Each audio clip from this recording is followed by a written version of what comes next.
And now, it's that time of the week once again. Welcome to the Departure Lounge podcast with your hosts, Tom Whittle and Steve Wooldridge. Your ticket to the home of aviation podcasts. Sit back, relax, and enjoy the flight.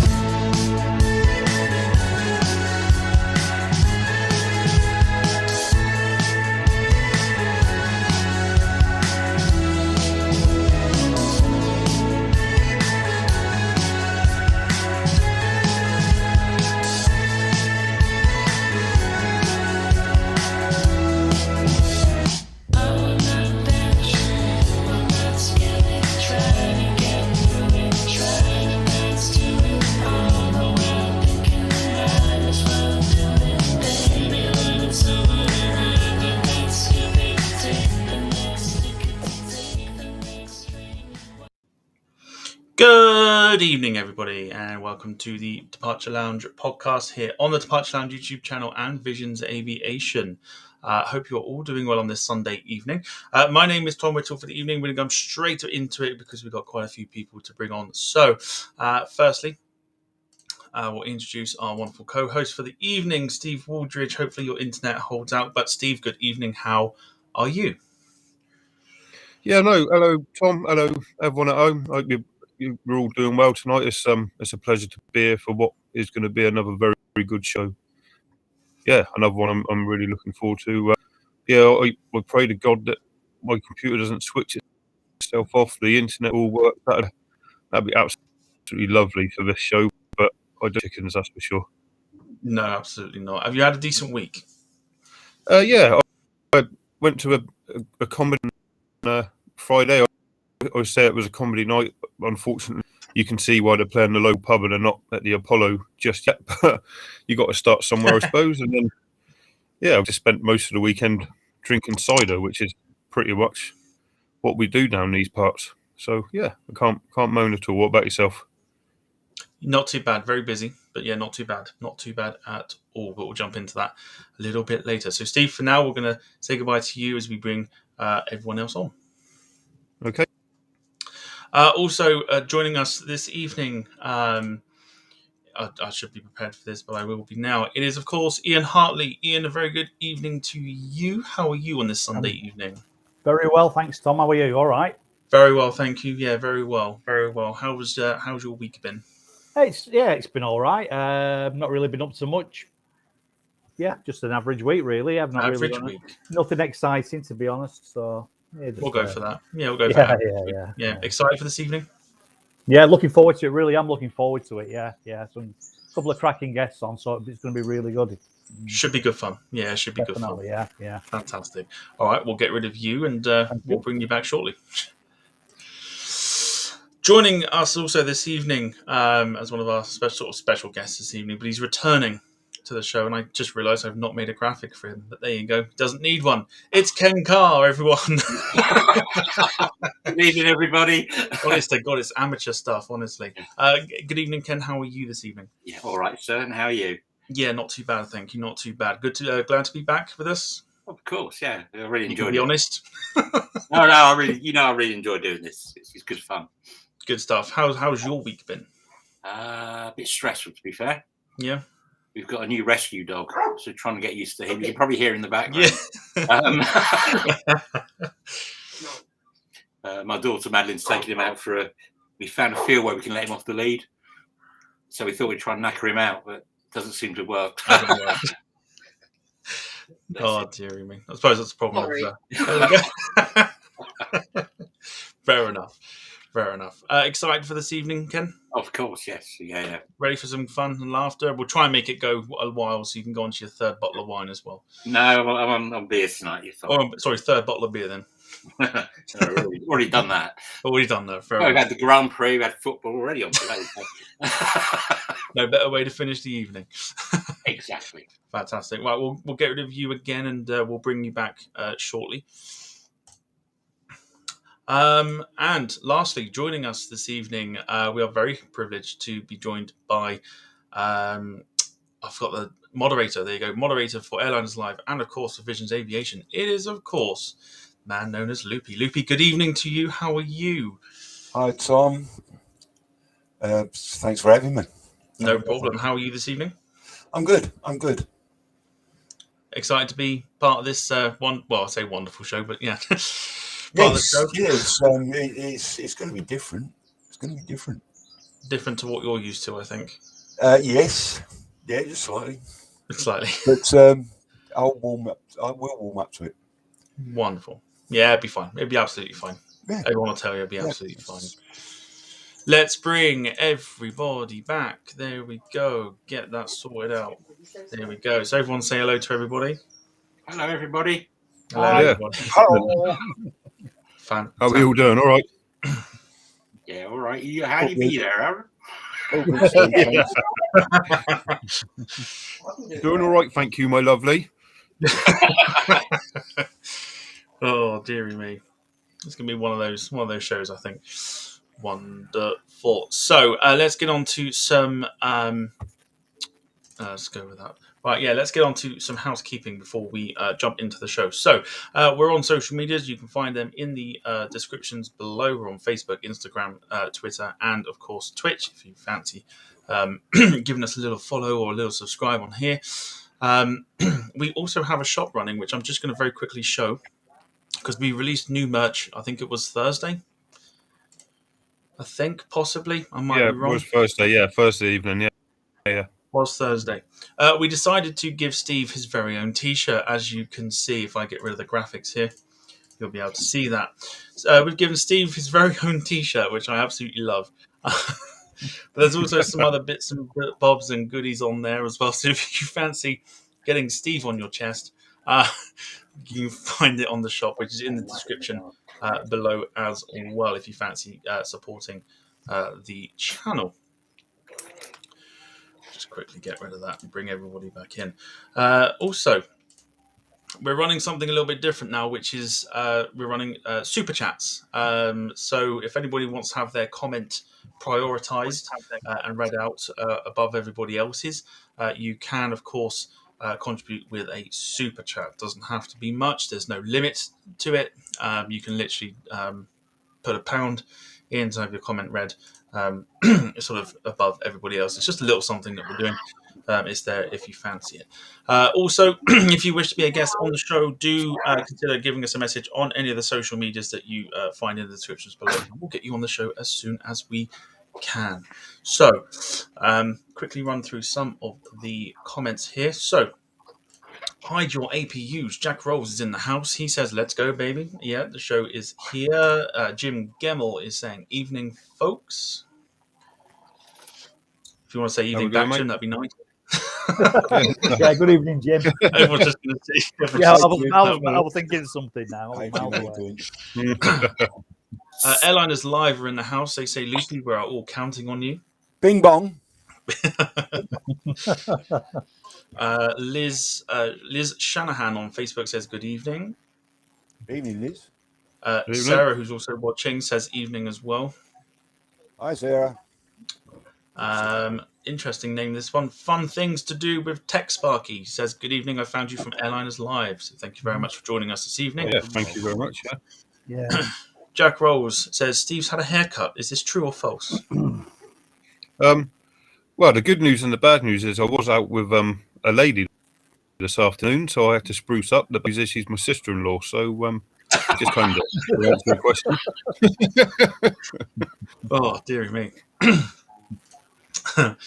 There you go. That answers the question. Benji Jenkins says, hello, Tom. I know Benji from previous channels, so evening to you. Good to see you here. Just literally going to go with any comments we can here. Rock and roll from Jake with 2 carrots in his name. That's quite interesting. Gail Leary from Facebook. There's loads of comments here. Says hi, Tom and Ken, and obviously not you lot. Just me and Ken. Let's see. I'm just literally going to go through. Andrew Martin on Facebook. I had to bring this up because I know Jack Rolls is a West Ham fan. Shame about the Hammers today, Loopy. Shut up, Spud.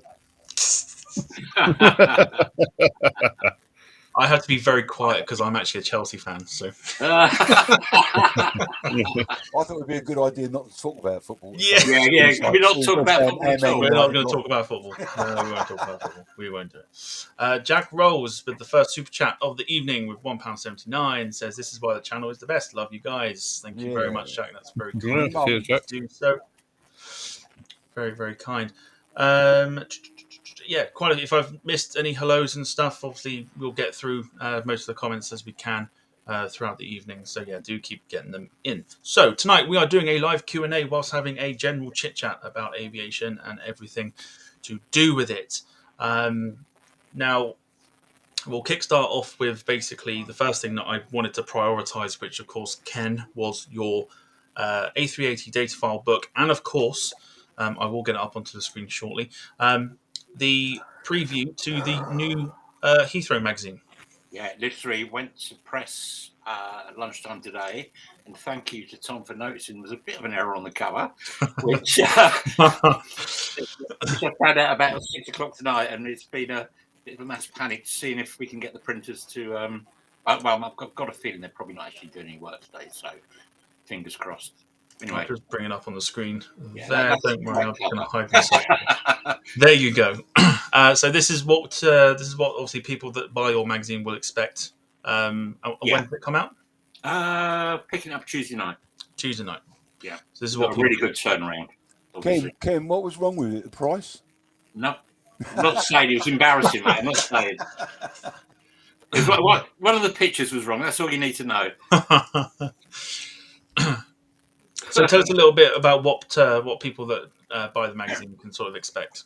Well, basically, yeah, the idea of LHR, obviously, it's all about the Heathrow, past and present, to be fair. So there's a pretty substantial news section. Obviously, that varies issue to issue, depending on how much news has been, really.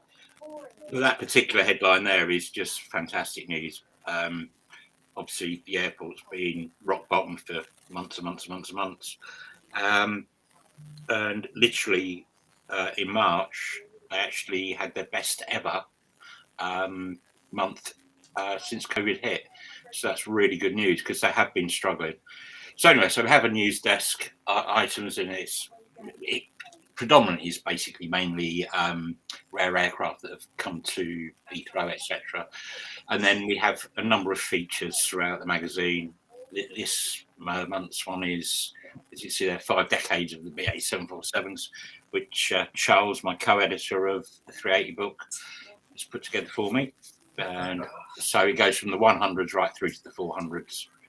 And yeah, this is there's some rather interesting photos in that, including the BA freighter. They did have some 747-800 freighters which they used, and that article there which you've got going on there, that's done by Matteo Mariano, who's a trained to be a pilot, so he does kind of know his stuff, or he's learning his stuff.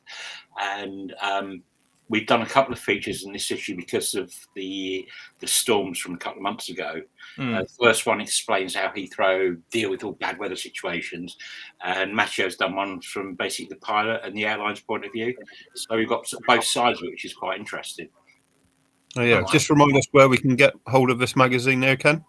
Right, obviously you can get it direct from us, visionsinternational.biz, but Manchester you can get it at the TAS shop at the RVP, Runway Visitor Park, the Aviation shop.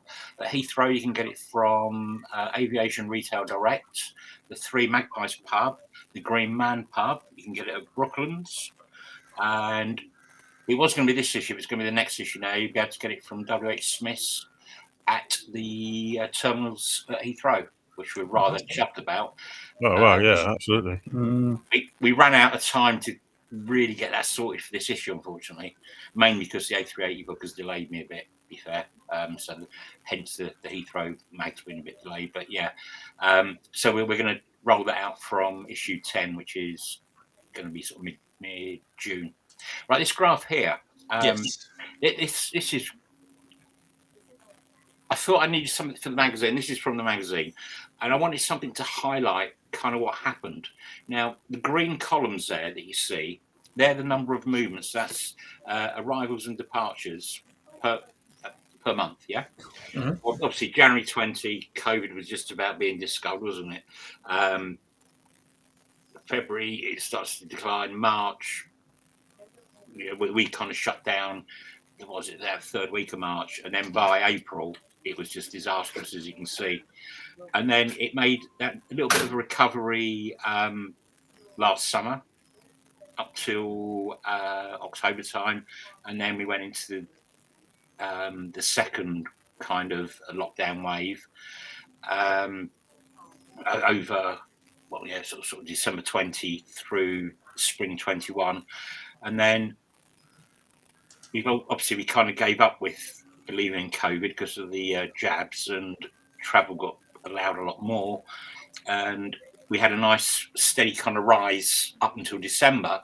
And then quite surprisingly, January and February this year started going down again. They didn't expect that at Heathrow, but March, as you can see, if you look at that graph, you can see it's actually now higher than March 20, and they are reckoning that by the summer we'll be back to pre-COVID levels. It'll probably only last for the summer period. It will be there, and in the last, I think it's about the last 3 weeks or so, they've finally been having over 1,000 movements a day, which they haven't had for a long time. And if you the base was 1,400 to 1,500 normally pre-COVID a day movement, so it's getting back there. So I think this summer for us lot enthusiasts, there's going to be a lot of action at Heathrow. Whether it carries on into the autumn and the winter, we're just going to wait and see. Certainly in the last. So I was just say, certainly in the last 2 years, I've probably been to Heathrow 3 or 4 times when we sort of legally been allowed or whatever. And we went February time. It was like unbelievably different from what's even the April before that, and then before that was sort of December-ish time, and it was rotten. It was like going to Bournemouth. There was such huge gaps between the arrivals compared to what it used to be. It wasn't so bad when they actually went to single runway operations. So it didn't quite feel so bad when that was happening. When they went back to Jordan, I can't remember when they did that now, but they went back to Jordan, and you really didn't notice it. I was filming there one day, and it was like 18 minutes between arrivals. It's just mad. Can I just pick up a point from airliners in the comment? They said there seems to be no explanation for the dip before March. Nothing changed rule-wise, but Manchester saw the same dip in traffic for seemingly no reason. No idea why. It just did. But those first 2 months of this year, just all of a sudden, it started dipping off again. And do you think it might have been something to do with the fact that people, sort of having had their jabs, they're still not sure whether to travel or not because the information they were being given just wasn't brilliant? I'm not sure because they were travelling up until Christmas. I don't know. Work had a lot to do with it. Like I went to Germany back in November, and the red tape and paperwork and having to take this test and that test and all the bits of paper and that lit me off. And I'm obviously an aviation enthusiast, and like the casual traveller probably couldn't be bothered with it to be honest. Well, to be honest, apart from the fact that my passport's actually ran out in May 2020, but apart from that, it's just all the thoughts of all these bloody tests and all the paperwork. I had no desire to go anywhere really. Well, not abroad.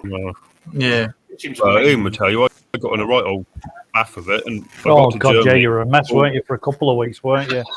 I think like once Boris Johnson, once he'd locked us all down and what have you, and as soon as he said you can start traveling again, I think there was a massive rush to get these flights, and everybody got away, and then obviously it's going to peak, and then all of a sudden things are going to start settling a little bit, aren't they? So that possibly could have had something to do with it. Now, and then people are now starting to think maybe they held back, knowing full well that in April we're all going to get shafted with big gas bills and all the rest of it, and then they're just looking forward to summer now. Instead of having 2 holidays a year, now they're just having 1 holiday a year, just because of cost of living and things like that. So maybe, I don't know, there's plenty of reasons, isn't there, why it could have dipped off. But the positive thing is at least it's getting better. You see it at Manchester now, when like Airliners Live was saying. Then when you watch their show, watching it today compared to what it was like, I don't know, just before Christmas or whatever, the amount of traffic it's unrecognisable to what it was, which is fantastic news. It really is. And now they've opened the other runway as well at Manchester. That makes it even better. Yeah. It looks really good. Footage the other day. That footage the other day of the 380 coming in at the golden hour. Was it Thursday night or whatever? It was absolutely astonishing. It was the Emirates 380 into Manchester. Yeah, the Emirates 380. Coming in. Yeah, I think it was. I think Martin stood in the middle, didn't he? I've not seen that actual video yet, but I think he got it going over his head, didn't he? The one they did live was phenomenal. Well, I love the 380. I don't ever hide that, but yeah. Yeah, it's fantastic anyway. Yeah, it's really good. Well, like we say, we are here to answer any questions that anybody has, or literally, if you want to ask myself, Steve, Ian, Loopy, or Ken a particular question, obviously do get them in, and we'll get them answered throughout the evening. Although there is one question here that I think is quite important from the last time that Ken was on. And I feel like we need to answer the question. So it's from Jack Rolls. He says, "I wonder if Steve has bought the A380 book yet, because I believe this was a promise from last week to say you'll have it in time for this week. Did you buy it, Steve?" Well, that's a no. Simple yes. Here's the honest truth. I went through it all and I put it in the basket, and because I'm a bit difficult when it comes to computers, it was asking me to pay on PayPal, and I didn't know how it worked, so I got scared, and so I'm going to have to redo it. I through it, but Luke's showing his off. A little bit scared by PayPal. Right, no, you can pay by your card. Just go through the process as if you're paying by PayPal. It's just our stupid system. You just carry on through, and at the end it says, "Do you want to pay by card or by PayPal?" And you think, "Okay, why didn't you just say that?" Right. Okay. Yeah, no, that's fine. Yeah. So the question, no, but I did go with the best intentions. That's a heart. I will do it right now. No, not right now. You might see my card detail.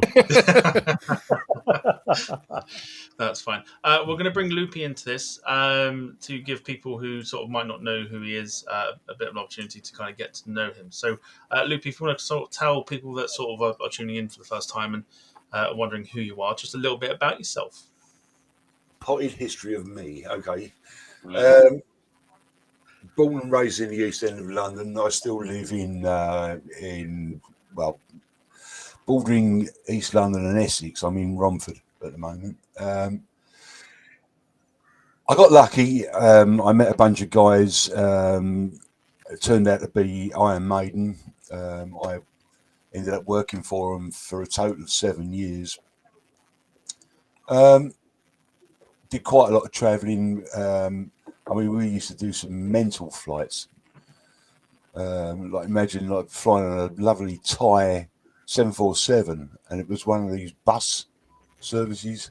So we flew from London to Frankfurt to Karachi to Bangkok, Bangkok to Tokyo. Wow. Total flying times 26 hours. Over, I think it was at least like a 2-hour stop in each airport. So. And how many bottles of Jack Daniels was that? The arm's length.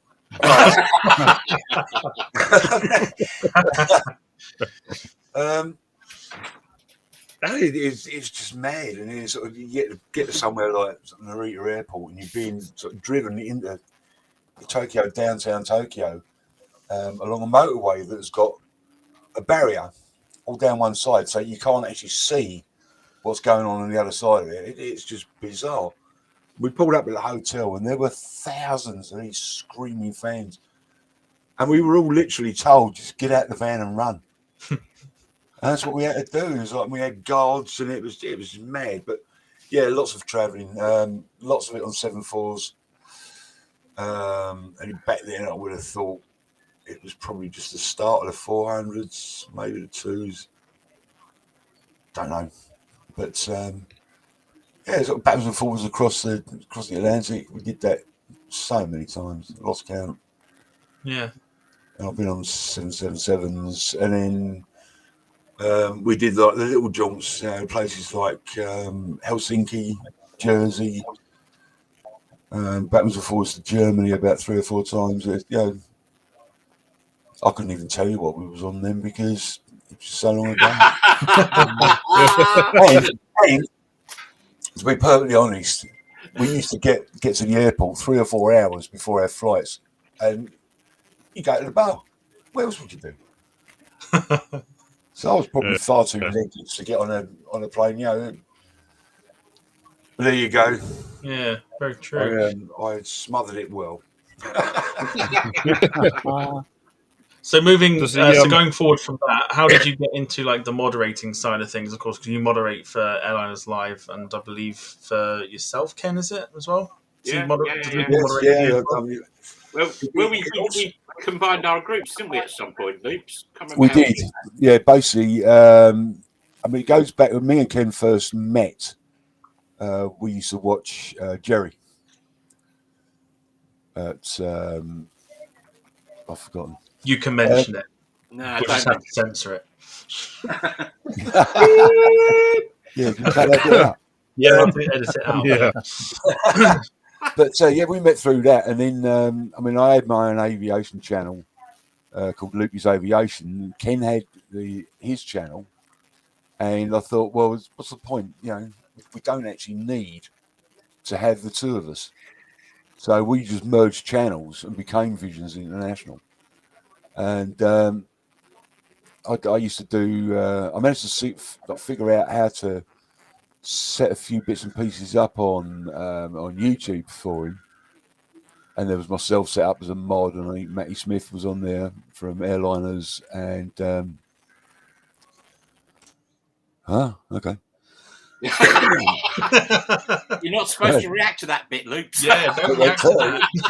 It's a name. It really wasn't expecting it. Yeah. So anyway, doing bits and pieces for Ken, and then I was also like a Patreon on Airliners Live, and things started to go sort of seriously wrong for me, financially. And I said to Martin, look, I'm going to have to come out. I can't afford to do this anymore. And he said, don't worry about that. We'll make you a mod. And it was like, are you sure? Okay. But I've sort of got into that now, and I thoroughly enjoy myself. I did actually say that to the guys today. That it's such a it's a good time. You're dealing with a lot of people. Today we had 4,000 people at one point. Wow. And when you've got that amount of people in the chat, and the chat is whizzing past, but you've still got to try and keep up with it. There's no bad. It's no surprise that I'm getting bad eyesight because my eyes are just going up and down. I want to say it's incredible, but it's a lot of good fun. Yeah, it's a lot of good fun. Yeah, it's unfortunate. Yeah, so few comments. It's fine. So few words. It's real. You did. The thing is, Ken, I did actually say to you a while back. We need to stream more. Mm. To get the numbers up, and you can only do one thing at a time. So, kudos to you, mate. Yeah, there's no rush in this sort of game, is there? Really, unless you're sort of seeking the success that you kind of want. But for a lot of people, I think it's kind of, if you're doing it as a hobby more than a business, then you just literally you do it at your own pace, don't you? You don't just go out and seek it. You do get. I've noticed on other streams. I'm not going to name any of them, but I noticed where like the mods are not taking any notice of the chat at all. Yeah. So of course the chat are getting away with absolute murder. On our stream, we just don't tolerate any crap. Yeah. Yeah, that's it. Unfortunately, you'll always get one or two, won't you, in any walk of life on these sort of things. So, yeah, you're actually doing a good job to weed them out before they get seen in the main. you know what we found when we did that? This was really quite interesting. When we did that Biden thing, on the actual day or when we were live, I can't remember. Might have been 10,000. It might have been even less. By the time we got to the pub after the second stream, and watched it, and we thought, okay, that's fine, blah blah blah. And then what happened was, we'd noticed a few comments that needed to be deleted, and I'm going to the mods. I'll delete that. Anyway, by the time we drove home to Essex, about 90 minutes later, we were on like 40,000, and there was all these comments coming up. And my mod guy, Matthew Harris is on here now. He's watching. I remember him going, I've deleted this, I've deleted that, I've deleted this. And we were just going through, and it was just funny in the end. You know what I mean? These bits said, you sad leaks, blah, blah, blah. And we just left it in the end. Yeah. And what that does is it gets you loads and loads of views. As soon as they comment, somebody else comes in, their mate. It's brilliant. It's just actually, because this whole viewership thing of live streams is rubbish. It's based on 3-second views, right? Yeah. So, you might have 1,000 views, but they might watch the whole 3 hours, or you might have 30,000 views, they watch 3 seconds. That's it. It's only when you get into the analytics that you actually, sorry, the dog's just nicked Madeline's bag. Down the shop. But no, so this whole thing is not actually. No, I'm not trying to put down airlines, not at all, because you get your concurrent views going. But when you look deeply into it, I noticed that you think, okay, it's only 3 seconds, and it counts. We've had 164,000 views. Yeah, it's a strange one, but the thing is, as Loopy was talking about the moderating side of things, there's a lot of comments that are coming in, including from Airliners Live, who say we couldn't do it without you, mate, in every show, and so much time for us. You are a star. Bing bong. That's it. Yes, Airline just said it's concurrent views is the important thing, but that isn't actually what shows up on your thing. Do you know what I mean? Like our Biden thing it got to nearly 500,000 or something stupid, and you just know that it's just like nah. That's it. I mean, it's funny. Yeah, as I say, there's lots of love coming in especially from Mrs. Airliners Live, saying that you do a great job. Thank you, Jen. Ingle says that you are an amazing mod. Visions and Airliners are lucky to have you. Oh, it's like turning into a love romance right now, isn't it? Be one of those love triangle things. Yeah. If only Jeremy Kyle was still around. Oh yeah. Airliners Live then popping in to say that Luke's is the only one of us that hasn't accidentally banned anybody yet. Although that's probably put the knockers on it. Yeah. But yeah, there's a lot of love coming in for the moderating side of things. I must admit, because can I just say, because the Airliners streams on YouTube, that does fly through, doesn't it? How you keep track of that? Mate, yeah. I mean, luckily, on a good day, there's 2 of us. No. I mean, today it started off, it was only me, because Matty was on the other side. And then I was actually a moderator in the early days for Airliners, actually. I think I'll go back to those days. Yeah, I go back to those days. I remember. Yeah. But, I remember actually editing up some videos for Martin on YouTube.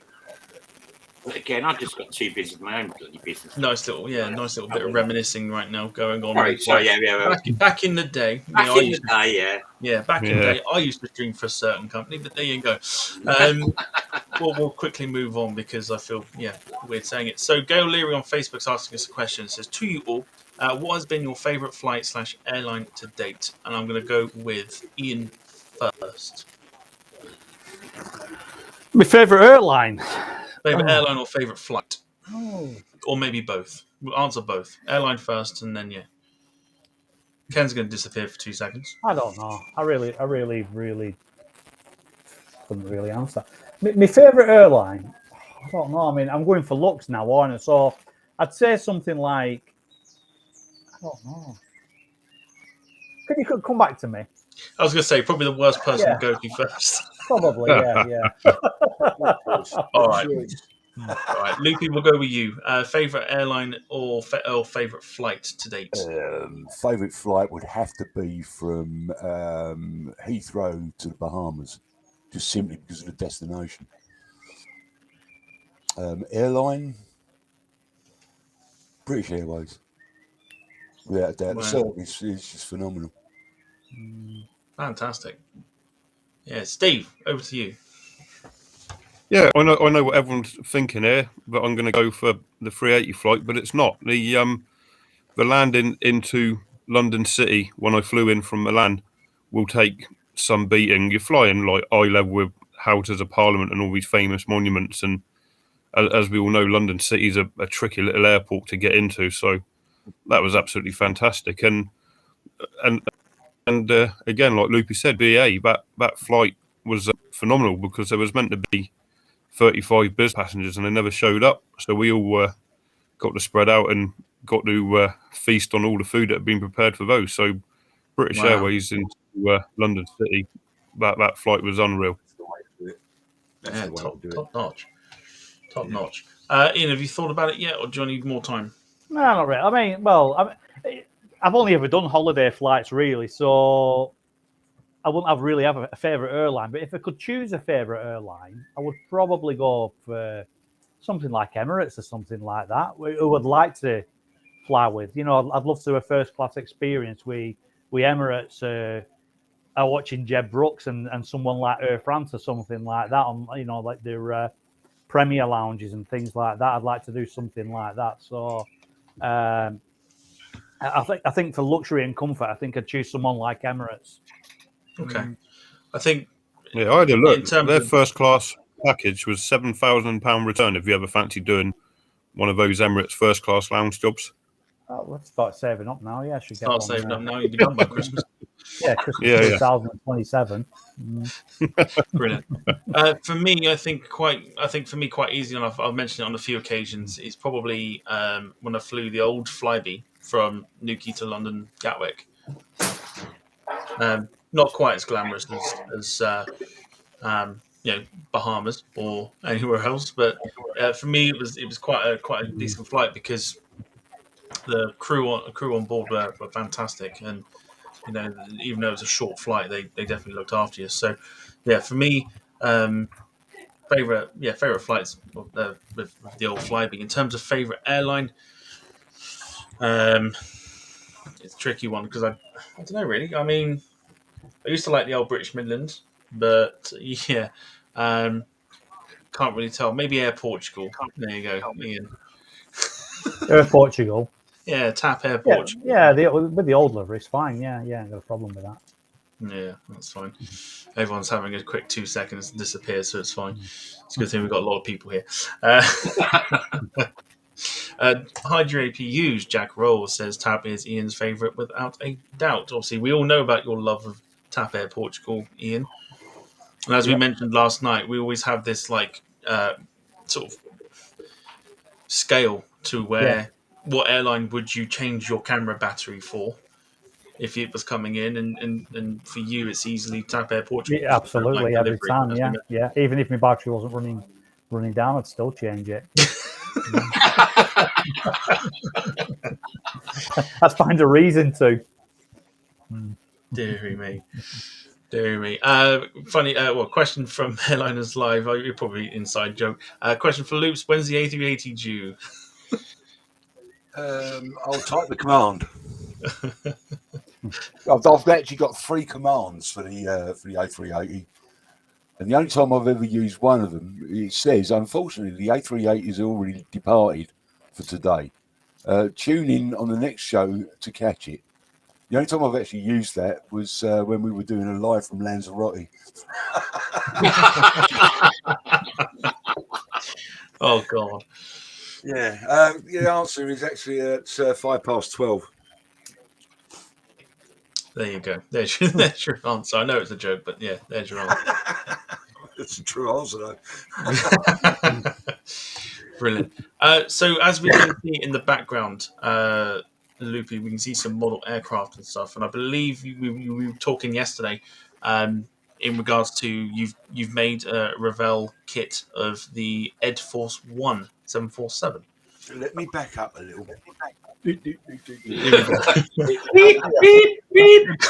beep. Or reversing. I was just expecting the entire shelf just to come down. Yeah. And the shelves are better made than the aircraft. So there we go. This little chap.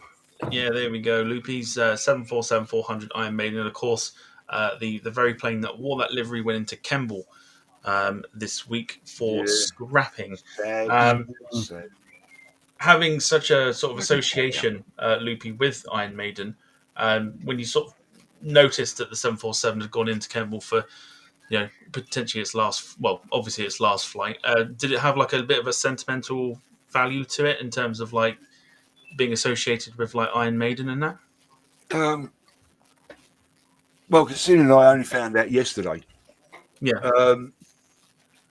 it was a bit of a surprise actually. I thought, considering how young the aircraft was, I thought I might get a bit more use out of it, or somebody might have. I know that the TFA-8K went to Saudi Airlines after Maiden had it. I mean, they got it from Air Atlanta Icelandic, so but of course leased. But never got to see it up close. I got to see it in the distance, and that's as close as I ever got. And beautiful aircraft, but what do you do? Yeah, Jack Rolls popped in the chat earlier on about it. We were fortunate enough to see it at Bournemouth a couple of times in the last sort of 8 weeks or so, and it's just phenomenal to see. Obviously, 747s in what is essentially a regional airport, but particularly that one with its history and that it's phenomenal. It's a real shame as the industry's getting rid of these iconic aircraft more readily these days. Thing is, I mean, I think Maiden had already made up their minds that logistically they weren't going to. Well, certainly they're not going to use a 747 again. No, that's it. I'm not going to say that they'll rule out maybe going back to a trustworthy 7.5. I don't know, but Luke, haven't they just done a Netflix thing and they've got literally everything on the same plane or something? I saw a trailer the other day. What on the 7.5? I don't know. Actually, I didn't actually know what the plane was, but they had the whole crew, the band, and all the equipment on one plane. Yeah, the way it worked was that they took out a whole bunch of rear seats. So basically, you've got the captain's cabin, and they took out a couple of rows at the front there. So you've got the captain's cabin, 2 rows missing, a whole bunch of seats, probably about 10 deep, and what was it? How many seats across? 6 on a 7.5? Is it a centre aisle? I don't know. Anyway, and then basically behind that 10 rows of seats, they stripped out everything. And the way it worked out was that anything that they could fit through the door, they would fit on the plane. And so it meant that rather than Steve have his full speaker stack, he ended up only using one. And it was the same as 3 guitarists. Obviously, like the drum kit was sort of packed down into like smaller drum boxes, and it was it was just bizarre the fact that they could actually sort of do that. So I've actually made a note, right? That they did it first of all on the Somewhere Back in Time tour, and I'm not sure when that was. That was about 70. Probably Somewhere Back in Time. Oh God! That would have been mid-90s, and that was on a 757 registration G-OJIB.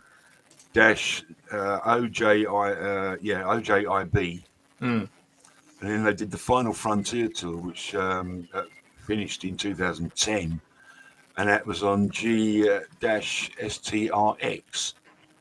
And they were both leased from a company called Astraeus, which obviously like Bruce flew with.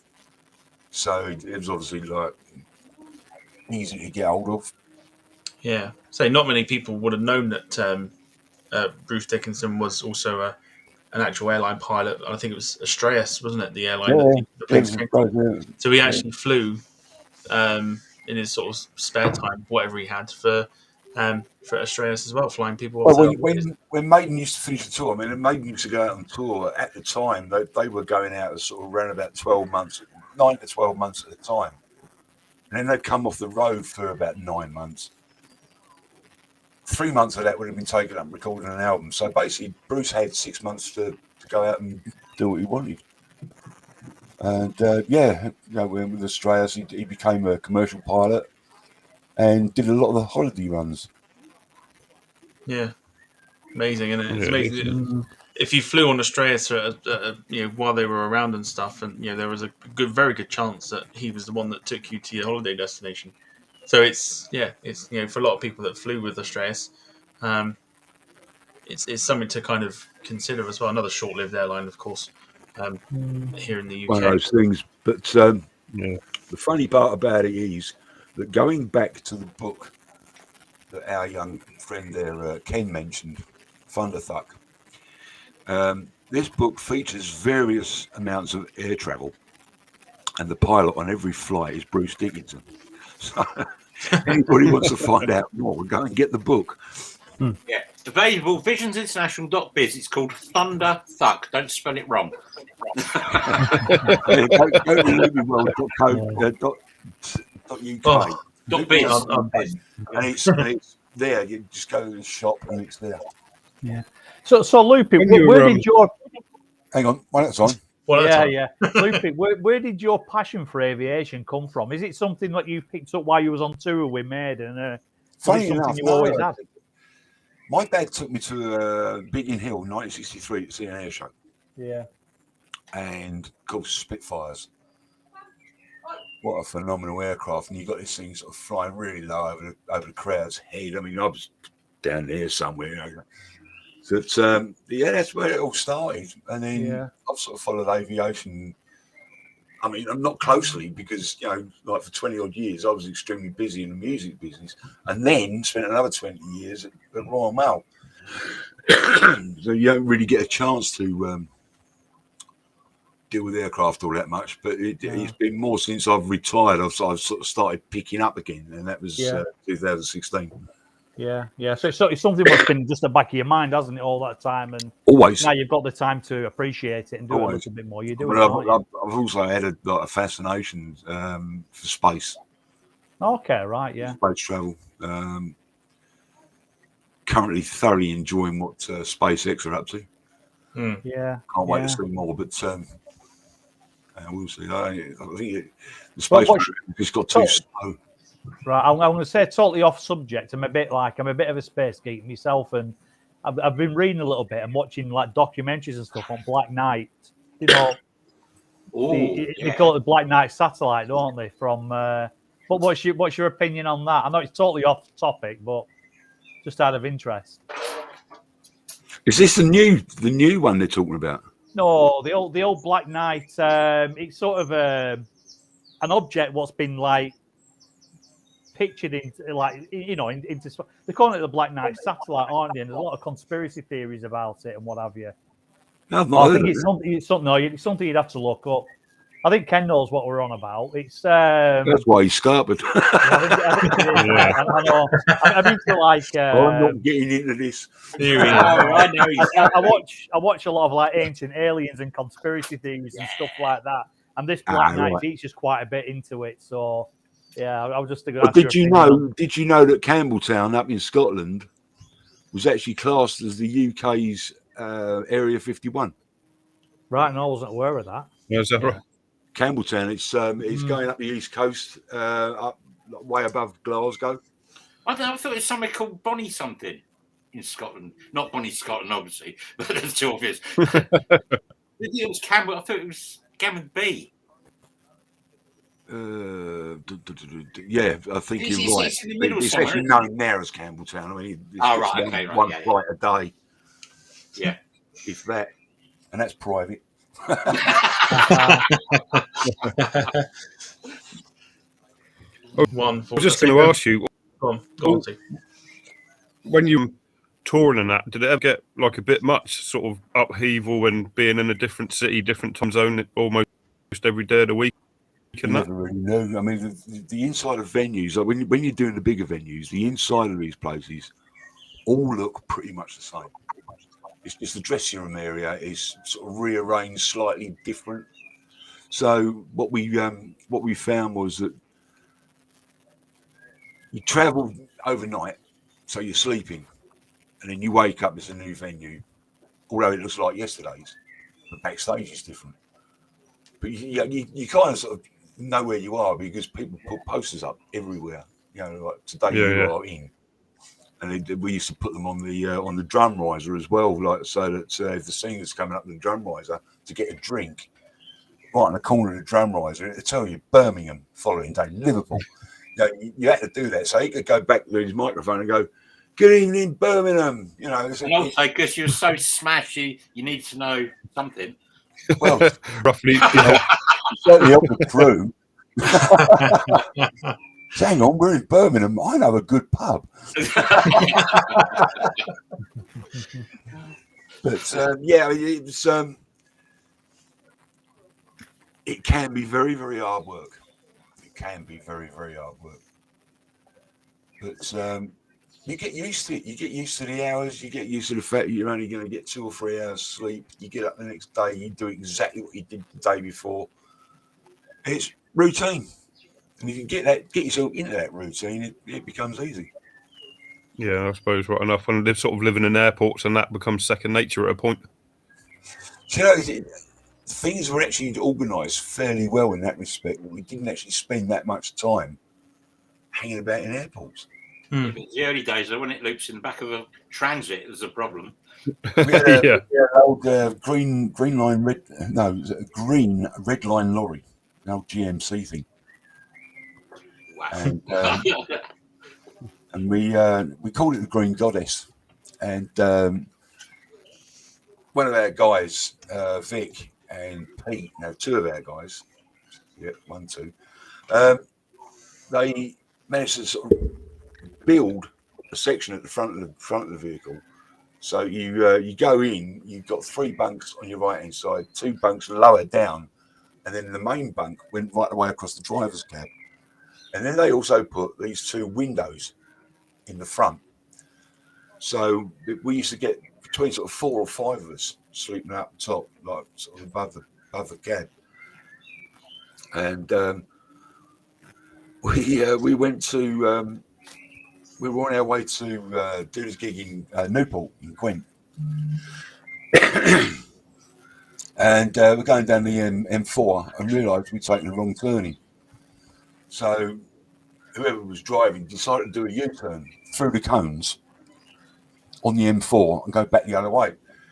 Anyway, this police car came from nowhere. He pulls up in front of us, and these 2 old Bill get out, big old boys, you taking the wrong turn, you shouldn't have done that, blah, blah, blah.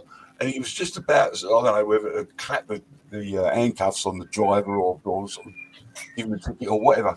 But he looked up to these 5 faces peering out of these 2 windows above the cab and went, "Anyway, on your way, just let us go." It's quite funny. It's just the way it was. So there were no fancy Winnebagos or anything like that then? Not in this country. No. No. Not with a new comma camper van or anything like that? No.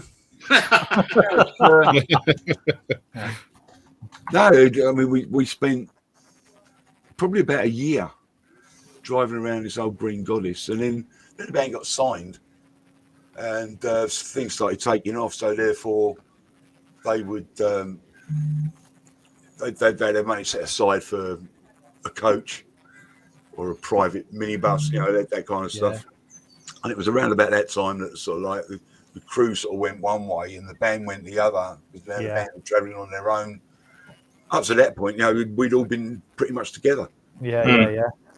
So I was thinking about going back to when you were talking about like when the did the seat configuration in the plane and things like that. How many were there of you, including yourself and all the rest of the that was way after I'd already left. But At the time, there would have been approximately 26 crew, and then you probably got around about 4 or 5 management, and then you got 6 members of the band. So you're talking sort of about 40 people in total. Yeah, can nicely spread on there. You wouldn't see that now, would you? Some of these modern bands now, you won't see anything like that now, would you? Yeah, finance is not there anymore. No. But, plus the fact, like, I openly admit that I downloaded a few bits and pieces myself, but that really is killing the industry. That really is killing the industry because people are not selling records anymore. No. And then the dark thing is they're quite happy to give their stuff to Apple to sell it for them. Yeah. What do you want? Now, how do they make money now, Loops? I don't get it. Touring and merch. Yeah. It's funny. I was in Asda today, and when I was walking down the the entertainment aisle, if you will. I'm looking at CDs because Chili Peppers have a new CD out, so I was looking at that. And some of these CDs now. Were you in the veg aisle? I beg your pardon. Were you in the veg aisle? They're only Chili Peppers. To Google someone recent, make himself sound cool. That's that's what it was. Yeah. Well, I was it was like Des O'Connor or someone. And Elvis Presley, but they never had any. No, seriously. But I was saying that the actual hard copies. I mean, you don't see it. Well, you have like a few LPs now because they sort of came back in and phased back out again. But hard copies of any CD or anything like that, they're knocking them out for a couple of quid. Yeah. And like the new releases are a tenner, and then they're only a tenner for a few weeks, and then they go down into the bargain bin straight away, and they're knocking them out for a couple of quid just to ship them. So like you say, it's all through Apple now. Cassettes are coming back. Oh, are they? What? Yeah. That is the latest thing, cassettes. And of course, who's releasing them? Sony. You're going to need a cassette player. You've got to go and buy a Walkman. They ain't stupid, are they? I'm hanging on for my haircut to be back in fashion. Can't be too long. I mean, I can't comment, Steve, but it's older than a Walkman.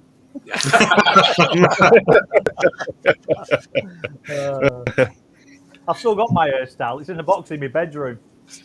All right, Loopy's just going to disappear very quickly, but Loopy will be back. While he disappears, we'll quickly get back onto the topic of aviation. But we'll go for that. So we'll say hello to a few people that have joined us. There's a lot of comments. Loads of comments, isn't there? A lot of comments, even. Yeah, lots of comments coming in. So let's have a look here, see who we have here. So Onkar Singh says hello. Hey, Onkar. So Onkar is there. So hello to thumbs up from me as well, yeah. I know Darren Smith said hello, but I'm going to put this comment up because I know he's there. So hello to Darren Smith. And Jim Gemmell, obviously. Yeah. And Jim Gemmell, yes. Yeah. We'll ask that question that Jack Rolls has asked once Loopy is here. Going to go through literally. I know we've seen A330 pilot herself, Transatlantic. Alison is here. She says, "Hi guys, sorry I'm late." So welcome back. Hope you're doing well. Typical bloody pilot. Yeah, just quick. I've been loving Instagram stuff recently for your travels. Looks phenomenal. I'm so pleased to see you back in the cockpit and doing what you love again. So good on you. Rob Brown Plains Point says, "Evening troops. Hope all is well. Your end been chasing down a NATO C-17. Ooh, nice, fantastic." He's also put a comment in, Steve, Tom, rather, if you don't mind me mentioning that he's just reached 1,000 subs on his YouTube as well, which is fantastic as well. Yes, that's fantastic. Well Rob. done to you. Yeah, well done. Well done to you. So what we'll do is just while let me get rid of that. All right, well, here we go then. So Jack Rolls says, question for you, Ken. Have you seen the Ryanair Max 8 yet? We finally got one after speculation at Bournemouth. Now, every time Jack says this to me, I say go to Stansted and then come back to me and we'll talk. Obviously, Ken, you've done a few streams at Stansted, so do you want to say the same thing to him? Pretty much, yeah. Yeah, pretty much, yeah. Go to Stansted. You just come to Stansted, you'll see loads of them, mate. Yeah. Oh, you've just seen one at Bournemouth. Cute story, bro. Yeah. Show us a To be picture honest, of it, Jack. by the time you spent 2 hours at Stansted, you don't want to see another Ryanair ever again, to be honest. But anyway. That's the funny thing about Stansted is that because it's so full of Ryanairs and stuff, you don't quite mind the Maxes. But if it's like the standard 737s, it's a bit like, oh, they've got really? one which is not the standard, haven't they? One of the original. They've got a 737, which isn't whatever the normal batch are. Not a Max, but the other one. So there's one. They got 737-800s, and they've got a solitary 700 for crew training. Yeah. So that sometimes comes in. So that's quite exciting. Not that you actually notice because you just numb. It's about as exciting as it gets for Ryanair is when you don't get the main fleet of aircraft. But to be fair with Stansted though, it's kind of like I think Stansted's like fishing. You go there, you expect to see get loads of roach or something, i.e. Ryanairs, but every now and again something really decent pitches up like a pike or something. I don't know. Yeah, it's a long time since I've £3 done per. It's probably the wrong. Yeah, I'm your fisherman here. Yeah. I saw the other day actually. Stansted had a private A310 going. Yeah, I got the heads up. That was yesterday. I got the heads up on that, but I couldn't get out for it. Yeah, I couldn't get the heads up, and it was like, it's a bugger when that happens. But it's a good airport to get to when you've got the variety there. But when it's all Ryanairs and stuff, it can get a little bit like I'll just leave that one for next time sort of thing.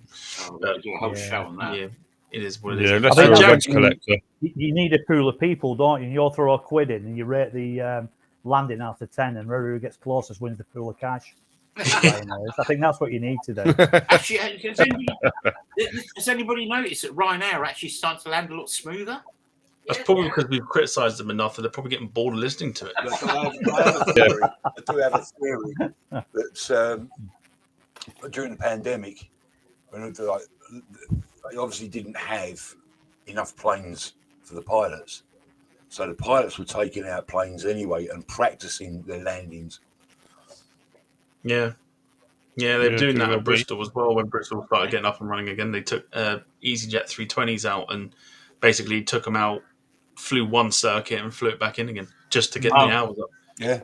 Tom, you're just going to put Transatlantic Allison's comment on there about Ryanair's at Stads. That is brilliant. There you go. Ryanair's are like pigeons at Trafalgar Square. Thanks for that, Work, Allison. Yeah, man. Yeah.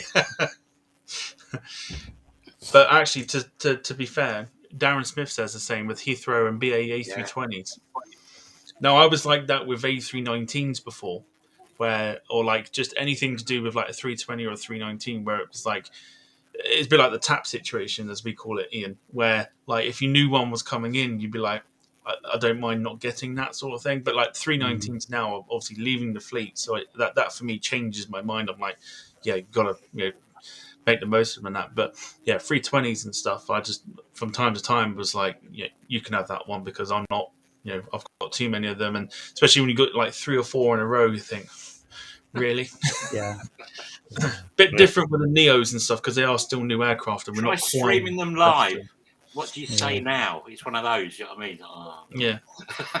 Yeah. Normally we call it toilet break. Yeah, it's a nice toilet break when you get like a nice row of like aircraft you don't want to get. Yeah.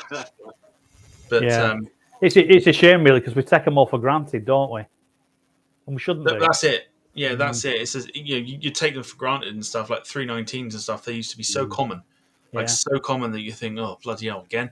But now because there's only a handful in the fleet left because they are getting on a bit, you think you kind of want to get them now because you don't know. They're going to disappear, aren't you? You know they're disappearing. Yeah. I think a degree of it is relative to what you see on a day to day. Like down in Bournemouth, we see obviously Ryanair a lot. The first time you seeing the BA 320 was actually a little bit. Oh yeah, that's pretty deep. Certainly when we have had them on Fog to Bournemouth, that was really exciting to have British Airways 320s in at Bournemouth. But like you say, it's different. Yeah, if you're down Sure Myrtle is. Avenue every day, you get fed up by the afternoon. Yeah, but hang on. At least at Bournemouth, you got those 747s coming in for the storage and stuff. That must have been good. Yeah, that was amazing, and obviously we've kept the 340s, which is out of this world. Yeah. They're good. Yeah. Yeah, 747 storage, and we've had three this year. 747s coming in. Three definitely made various trips between. So yeah, we sort of become a little base. We're lucky down. And Well, you're still the getting one quite a few when you say 340s as well, lucky- aren't you? Yeah. You do live in Bournemouth. Well, we're lucky until the sea level rises. Anyhow. But yeah, it's strange because obviously, like, you guys at Bournemouth have had, like, obviously ex Virgin 747s. You've had former KLM 747s, and obviously now the old Iron Maiden 747, things like that. And the Virgin Atlantic 74 as well. I did just say that, Steve. Yeah, sorry. I'll catch up in a minute. You will catch up. Yeah, that's fine. Yeah. Right, there you go. It's I'm sure Ian disappeared already, but there you go. It's Ian's turn to disappear quickly. But yeah, so there was a question here, Loopy, that I wanted to ask you, which I'm just going to go back and find. It was from Jack Rolls. No, here we go. So he asks, are you a fan of the new fighter jet aircraft? He's put the Typhoon. I don't think he realises it's quite an old plane now. Or the F-35 Lightning II. Are you a fan of either one? I like the F-35. I do like the F-35, but the Typhoon... No. The Typhoon took over from the Tornado, and I'm a huge Tornado fan. Ken's disappearing now, so it's just... Oh, that's a bit of a... Okay, we'll go with that. There we go. We'll go here for now. So you're not a big fan of the... yeah, just... Do that. Yeah, there we go. Oh, lovely. So not a fan of the Typhoon then? There's just something about it. I know they're bloody loud when they go past the sonic boom. I mean, I thought an atomic bomb had gone off. It was just so loud. And then I spoke to Ken and Sarah both said they heard it sort of 30 miles up the road in Chelmsford. It's like incredible. That's incredible. But and that was all for some silly little plane that was going at the Stansted that didn't have his transponder on.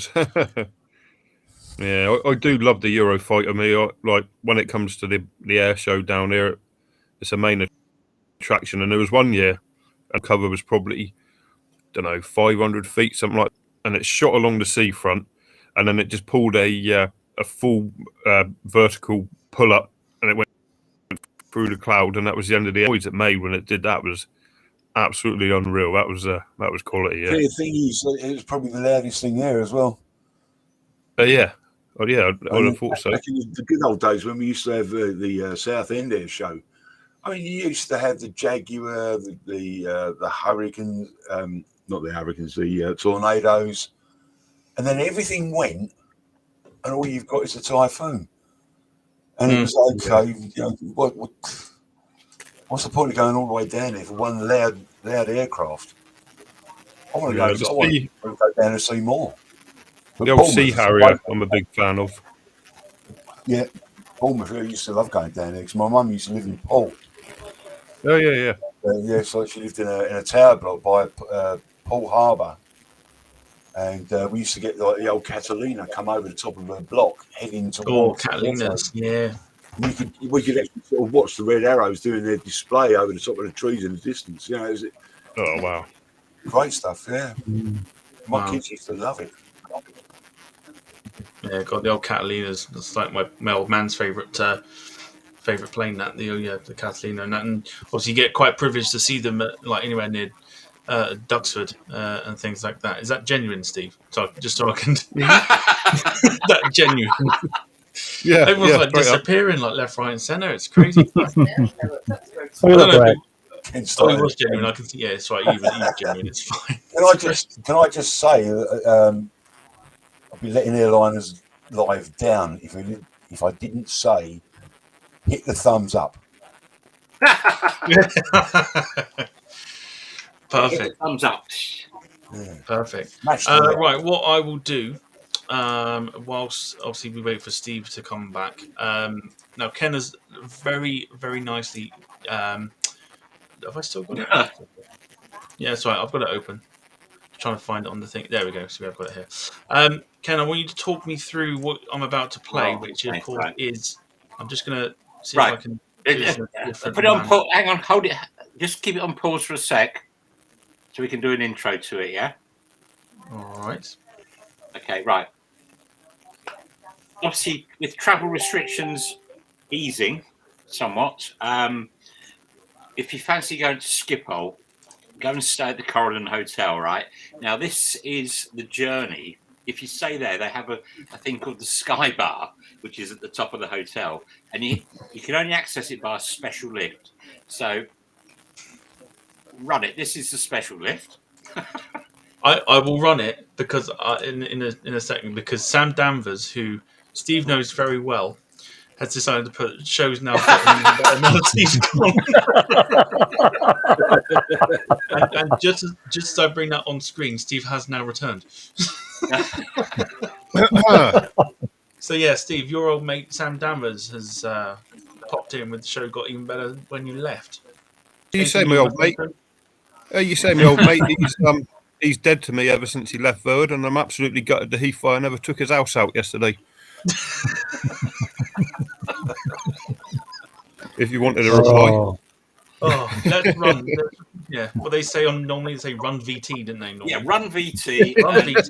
You might also notice something really interesting in their garden at the hotel.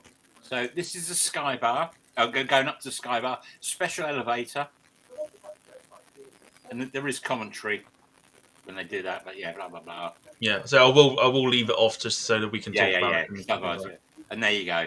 In the garden is an ex-KLM 747, which I believe is now open. It wasn't when we were there. It's a hotel now, isn't it? No, that it's in the hotel grounds, Loops. No, what I'm saying is they've actually turned part of it into the hotel. I'll have that.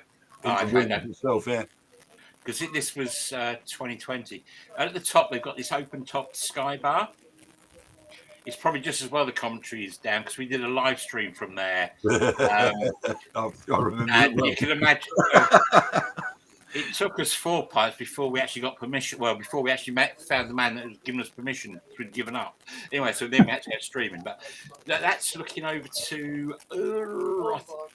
I think that's 18 Centre, I think. Because you can see the Polybone would have been behind it. Quite a long way away from it.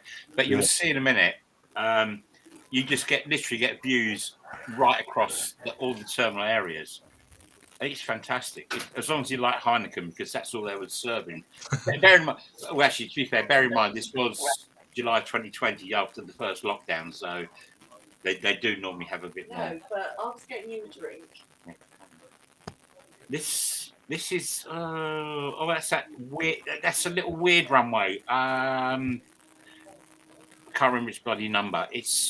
But they tend to use it quite a lot for the business flights because you've got 3 runways that run north to south at Schiphol. You've got runway 24, which is used quite heavily, which we may see later because I've sent Tom's footage whether we see that or not. And then you've got another one that literally goes 0927, and then that weird one. I can't remember its exact thingies. But yeah, so if you just want a few beers and be able to look over the airport, that is where you want to be. It's fantastic. Great. And I remember modding. I remember modding on that, and I'm thinking to myself, they got live music playing now. Oh yeah. And then, sure enough, it was about a month later, I get a message from YouTube saying that they were what's the term they use? Yeah, copyright infringement. Yes, yeah. Yeah, because basically we were filming. Basically, the bar was open, and there was a loudspeaker right above my head. It was the only place I could film from to get over the glass bits. So there the speaker above my head just blaring out music all day long. And yeah, and even to this day, Sarah still gets copyright infringements from either YouTube or Facebook on God. Sony. It comes through from Sony, doesn't it?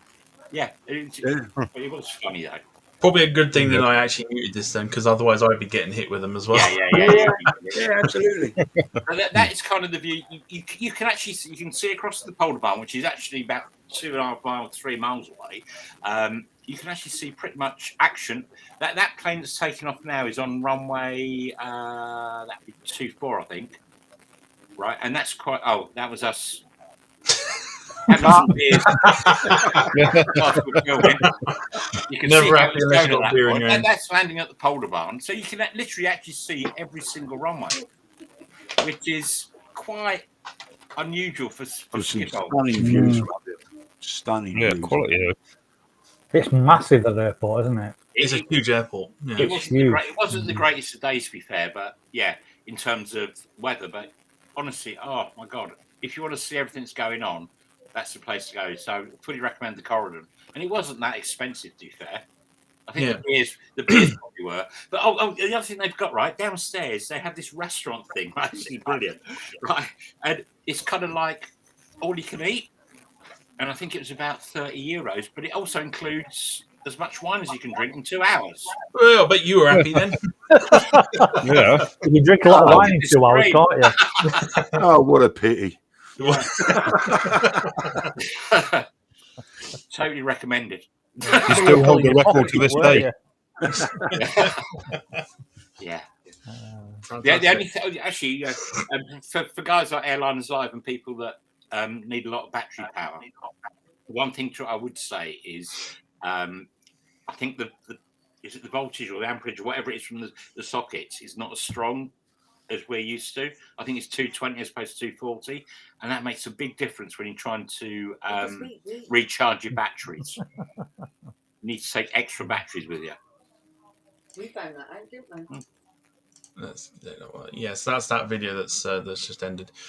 But yeah, a nice little insight there, and I think if I remember correctly, I remember reading. I think if you were to land on sort of the polar barn or somewhere one of the runways that's like far away from the terminals, it's like a 10-minute taxi in the plane to the actual terminal. One of the far runways. It's crazy how how massive the actual airport actually is. From the polar barn to the actual main terminal is it's about 10 minutes. About days, isn't it? Also, if you're a stills man or even just want to get some interesting video, there are some brilliant locations to the towards the Southie airport when the planes come from the polar barn and they go across like dikes and everything, and you get the traditional like those nice line of trees and everything. It's close the road off. Yes, yeah. It is absolutely fantastic. It's well worth. Don't just go to that viewing area. Just explore the airport. Hire a car, explore the airport. It's fantastic. Absolutely fantastic. Actually, before I show the hours and coin, Airliners Live, but they changed it to 1 hour after Ken went. Out of stock. Yeah. Yeah, pre-order before you turn up. Yeah. But yeah, Alison putting there that it's 18 right that has the long taxi, which don't really want to argue with that. I'm sure she knows that. Yeah. But yeah, it's crazy. Yeah, polar barn landing from the north, it becomes 18 right. Yeah. Yeah, that's it. And Hingle saying, to be fair, they may as well do flights from the polar barn to the actual terminal. Wouldn't be a bad idea. Second piece of footage, Ken, as I'm going to play here. Talk us through this. Oh, right, okay, right. This was the same trip. We were sober at this point. This is actually that runway 24, and the conditions were horrendous. It was really horrible. But I've just included this just because of what we saw. To be fair, obviously a KLM 747. You'll see a few other bits and pieces in a minute, and then after this, what you'll see is the same day, about an hour and a half later, we managed to sort of get ourselves some food and go to the polar barn, and it was a beautiful day. So is this a triple? I don't know. Yes. Yeah. And again, this is another great location, and they do use this runway quite a lot. To be Yeah. fair. Looks like a stunning location. Yeah. It's dead easy to get to. Parking's probably what 300, 400 meters away, something like that. Easy enough, then, I suppose. Oh god, yeah. Dead easy. Easy.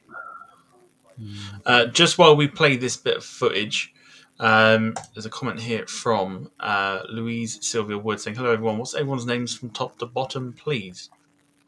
My name is Tom. Underneath me, we have. My name is Steve. Underneath. I'm Ian. Underneath. I'm Ken. And underneath. Loopy. I am Loopy. Yes, Name and we've got nature. Tom, Steve, Ian, Ken, and Loopy all in that order. And this is the only China Southern 380 I've ever seen. Probably the only one I ever liked to I see. took that pic. Look at the fluff. Look at the fluff. Yeah. Yeah, so You've great. got- We were absolutely it wasn't like heavy rain, but it was really like heavy drizzle. And we'd been there about 3 hours, and we were drenched by the time we got out there. That blue at the bottom, that's darker than we normally see. Is it? Yeah.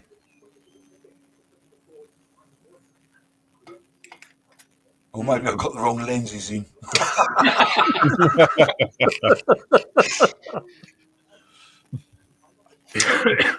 I think this is a Cathay 747 because we saw that. Well, you haven't seen it, but You can probably tell by the fact that it's got a massive wingspan, so it'll be easily be a 747. Yeah. Was this done in a live stream, or was this just footage that you? No, this was live. We did live it as well? live, yeah. This is like that kind of the camera recordings. Such a good spot. 8. Oh yeah, on a good day, this certainly. Let's work this out. In the morning, this would be bang on for the sun. Yeah. Oh yeah, that's where it's at. Yeah. Actually, no. Actually, well, no. Midday would be really good. Midday, and this was taken, I think. It was in the morning. Was it? I thought it was about lunchtime. Well, it was about 11ish. Yeah, about 11 till about 1, I think. And then same day, we went to the Polder Barn. Bang. Welcome to Brussels. As a lot of people say, like, yeah. No. Have you guys tried that Brussels chutney?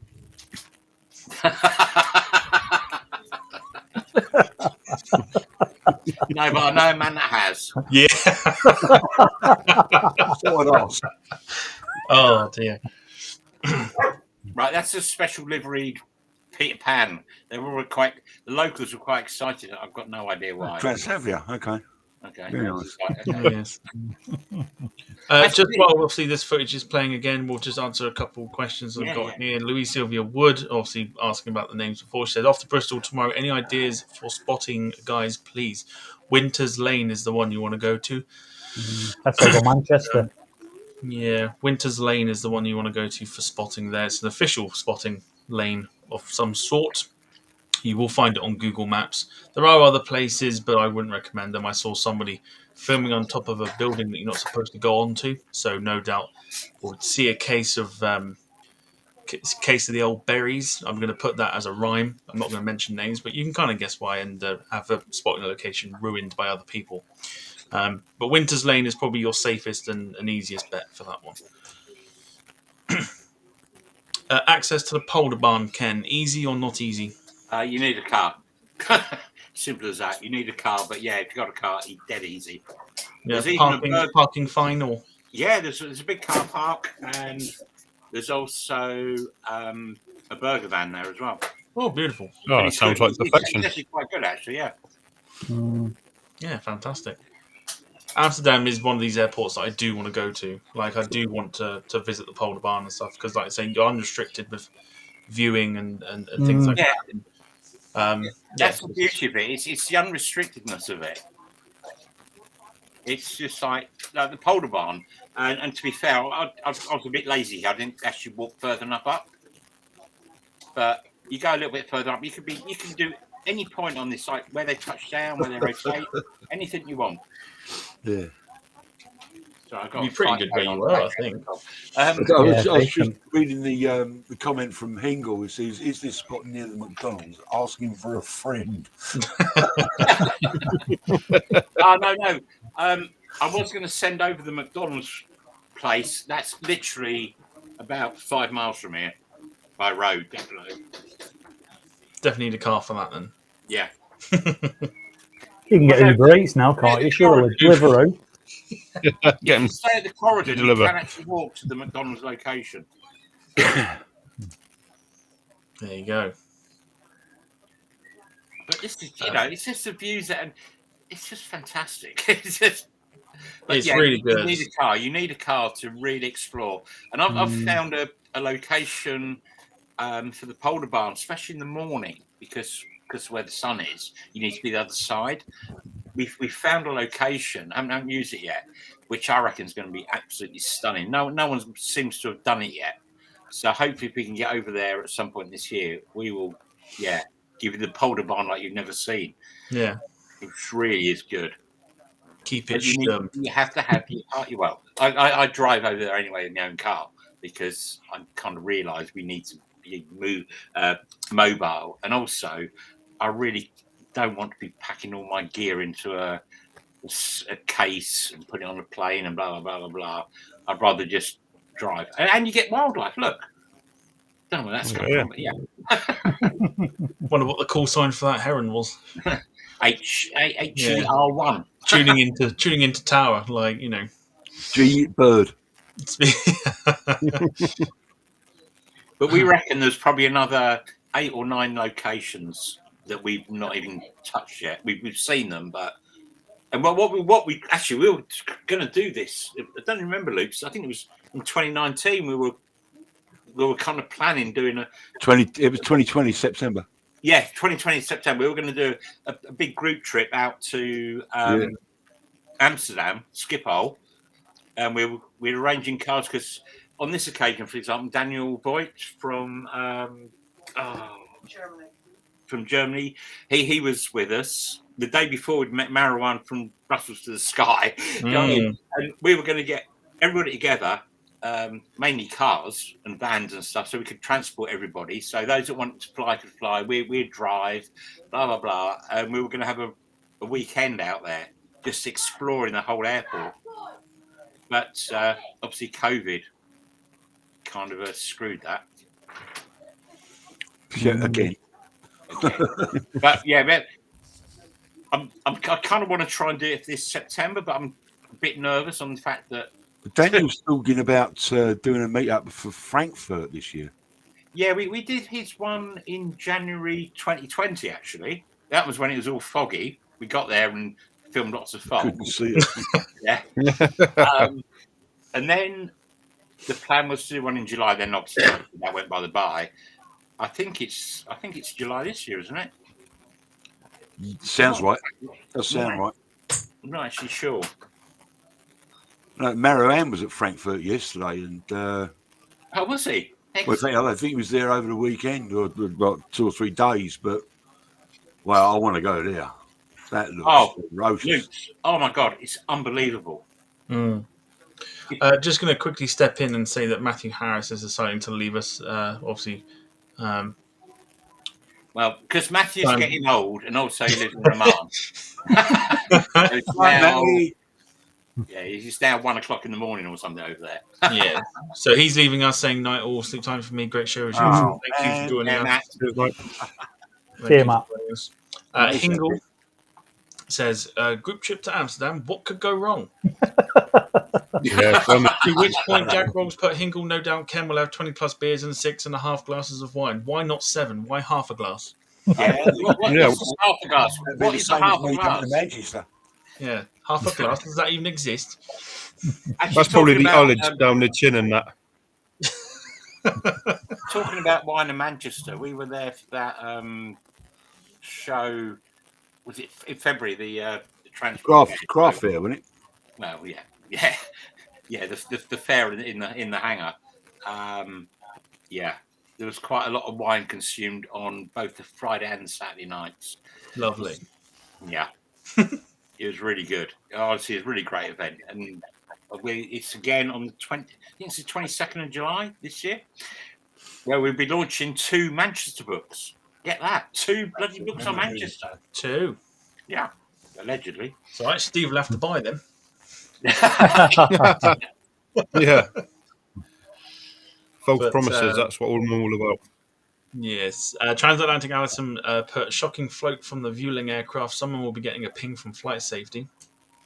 Right, this one here, this lot, special livery, but all I can see is graffiti. That's because you're old. What's that about?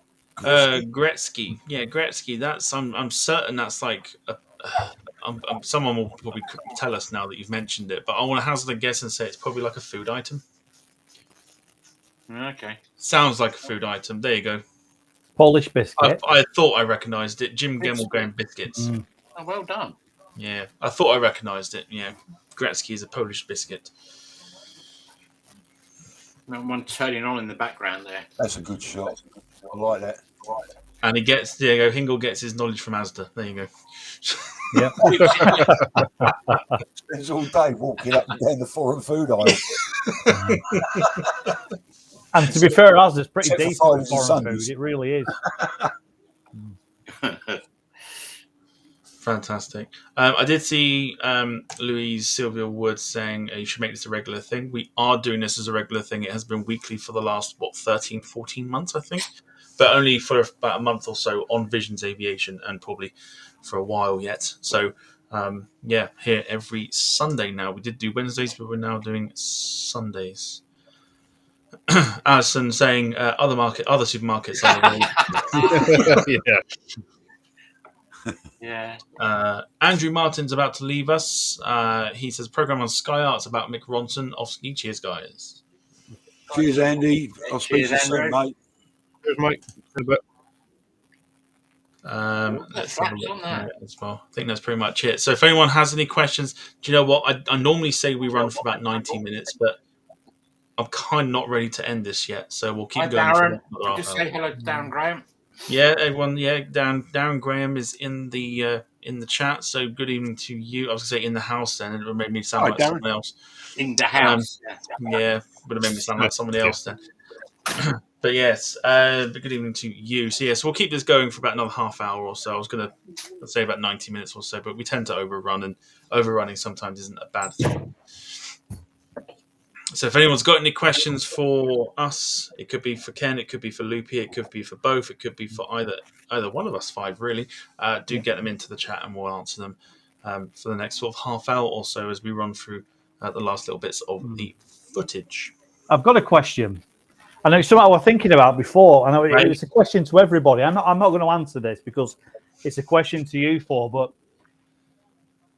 in the history of aviation, from the Wright brothers taking off on the first flight right up to where we are in the present day, which particular part of aviation history would you have liked to have witnessed firsthand? There you go. There's a question for you. What a question that is. You've been sitting I on was that thinking all day, about haven't it before. Can I And go thought back it could to be a when they question for the chat as well? Can I go back to when they invented balloons?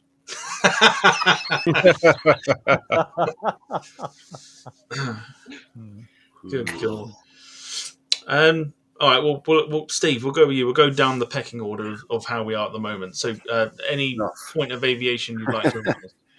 I'm glad I'm I suppose like late early 80s with like the big old Boeings, sort of end of the TriStars, the 747s in their sort of popularity, almost their heyday, I think. And like we spoke about last week, old Laker, seeing his planes knocking around would have been something special. So yeah, early 80s, late 70s, something around there would have been spot on for me. Okie dokie. Seeing as Ian asked the question, we'll go for you, Ken. I think I actually would like to go back to just after the war and the creation of Heathrow, really. I think because am I allowed to take my camera back with me when we go? Take your camera back if you need to. Yeah. Right. So, oh my God, it's great. Yeah. Because You can't use your battery.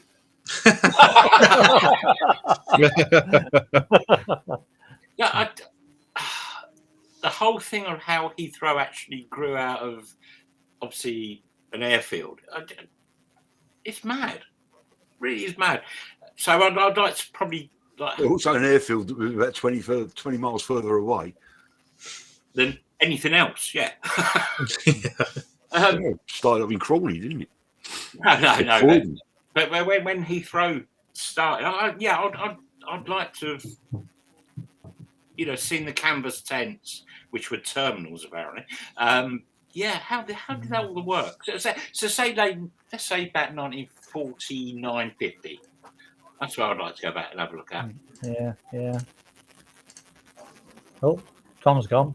So I'm just sorting the camera out. It just looked a bit dark, that's all. Yeah. All good. I think. Yeah, we can still hear me. That's fine. Okay, cool. Loopy, over to you. Well, I've had a little think about this, and considering what we know now about the history of it, I'd like to go back to the birth of Concorde and just watch that entire thing all over again. Yeah. Good shout. Yeah, definitely. Not the only one. Not the only one. I think there's a few people in here that would said that they go back, including 01 Tasker 01 saying first Concorde flight from the inside and the out. I saw it from the outside. Yeah. First test flight, I was living in Walthamstow, and the first test flight actually went past the end of my road.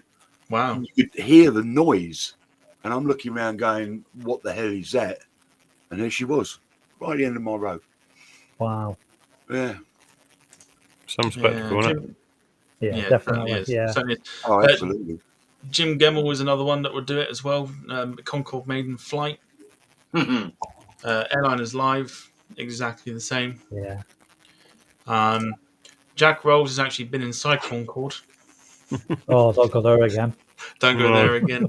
There's a famous bit, that really tickled Ian when he was reading the comment out that Jack Rolls put. And, I'd really like to be insider. And that just completely set Ian off because I don't think Jack knew what he was saying. Rob Brown plane spotting with an interesting choice for me. World War II forced technological innovation that wasn't possible at the time. The try anything once. Good shout. Because don't forget how much was developed during the World War II. It was ridiculous. But, and since. Oh. Yeah, that was, yeah. What we know now. Yeah. Some very good shouts here. Alison put a Saturn V launch. Yeah, definitely. Quite interesting. Sarah saying that Concorde, she'd like to see Concorde in the air again. I think we all would. Yeah. Absolutely. We know it's actually, not Darren Smith in the comments, 3 Magpies has been at Heathrow since the beginning. It has. There's a video on YouTube about Heathrow, actually the village that got basically annihilated because of Heathrow being built.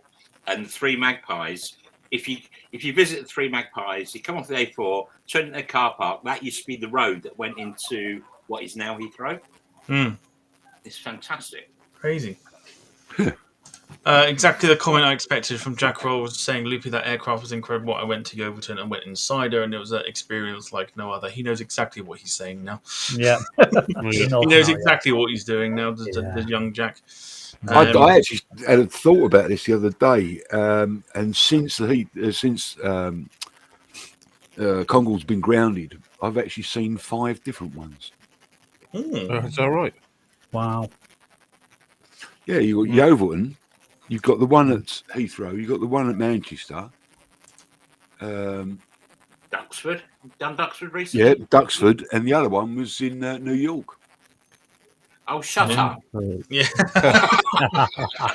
I saw the one at East Fortune, which incidentally is an amazing. There's one in Scotland and one in Bristol. Go and see them. New York. Yeah. Oh, yeah. Go on, Steve, as you were, Steve. No, I was just praising East Fortune for being such a good museum if you ever get the chance to go there, because they've got Concorde up there just outside Edinburgh. There's another one at Brooklands, of course. I forgot about that. Oh yeah.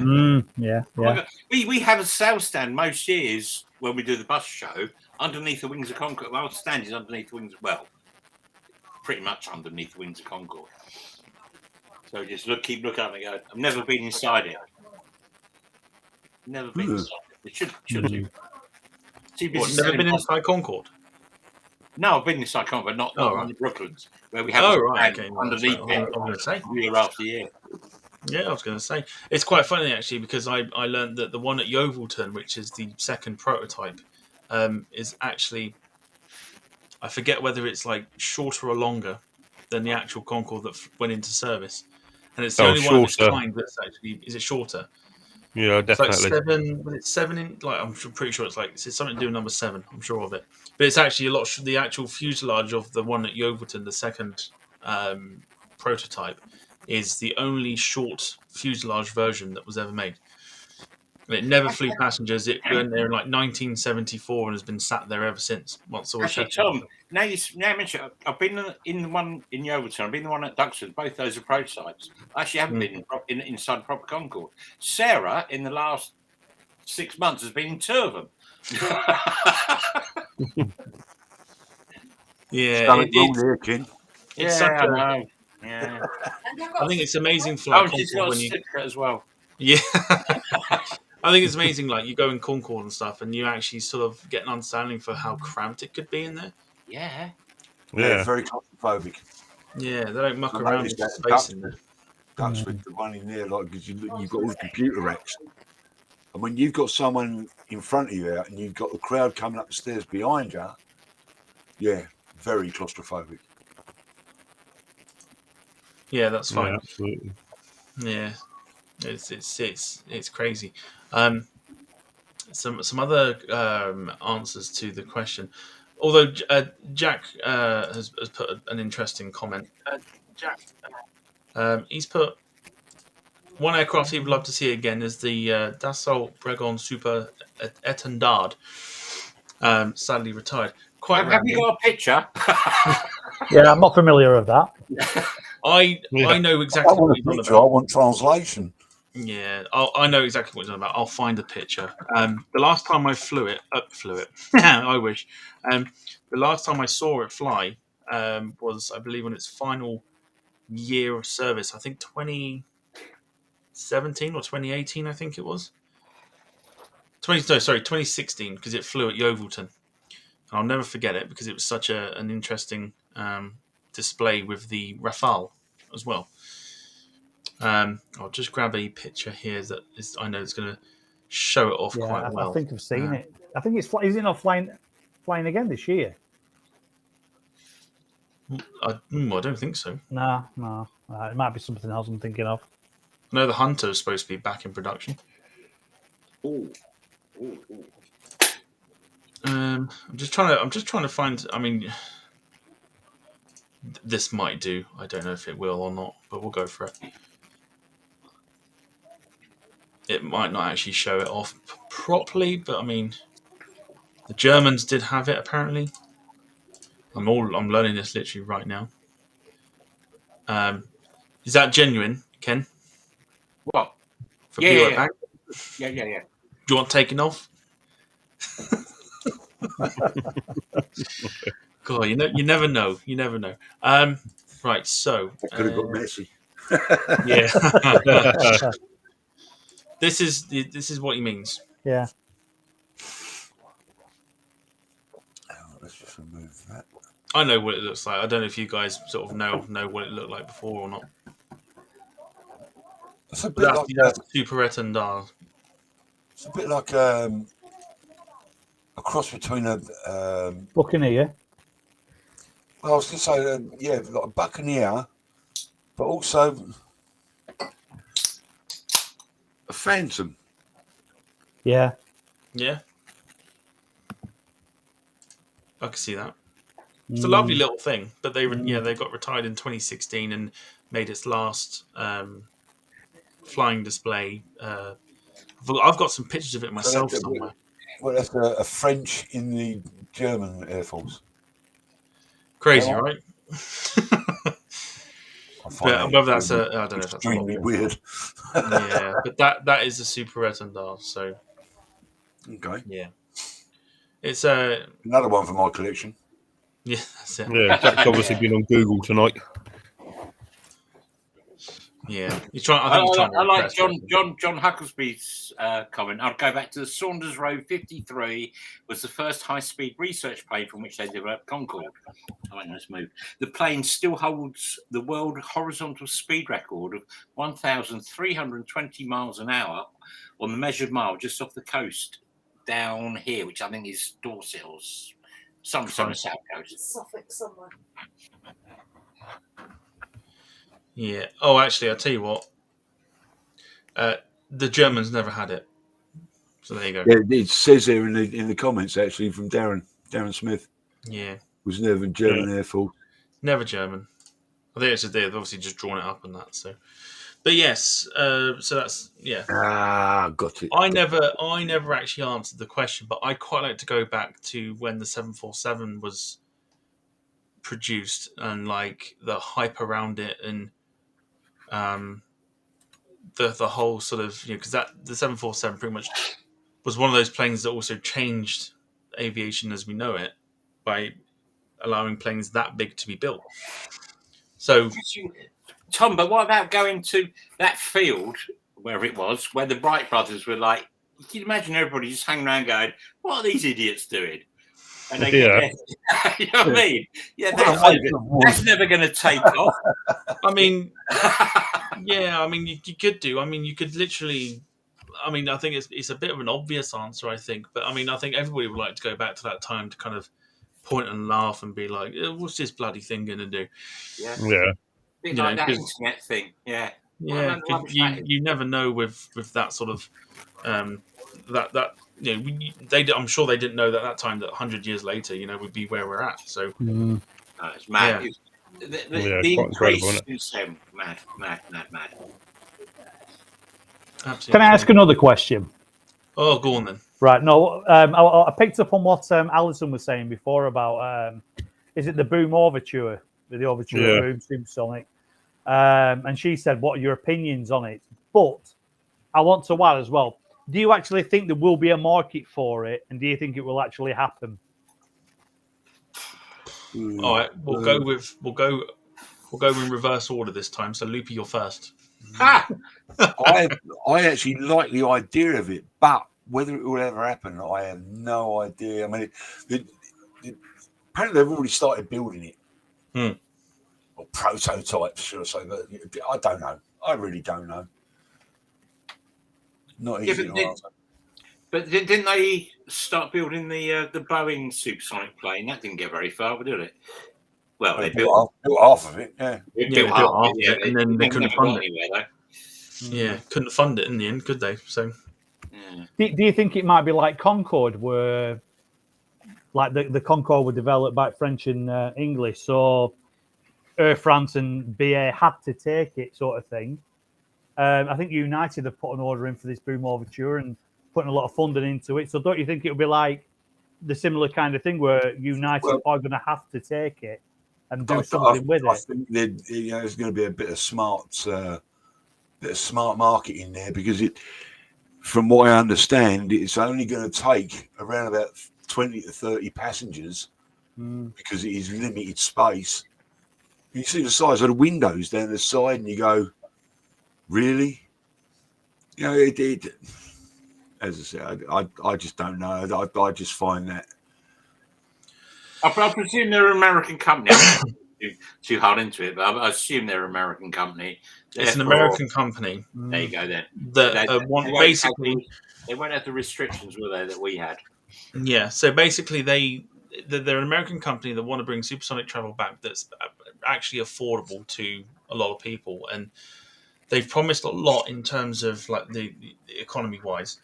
And United have almost teamed up with them to make the order to get the ball rolling. So the difference between Concorde and the Boom Overture is because it was produced in Britain, and obviously France as well, is that I think, if I'm correct, I'm sure I'm probably wrong, but I'm sure I read somewhere that because the government said, yeah, we'll have that for our airline. And then because they were the only ones that then were sticking with it, they had to take I think it's like 12 or so that were actually built.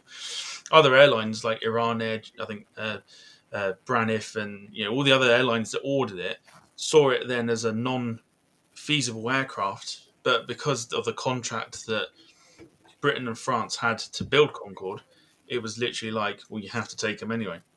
Yeah. Sort of I thing. do But think aviation took a little bit different because it's like you'll build it to order, not because United have teamed up with you to do it.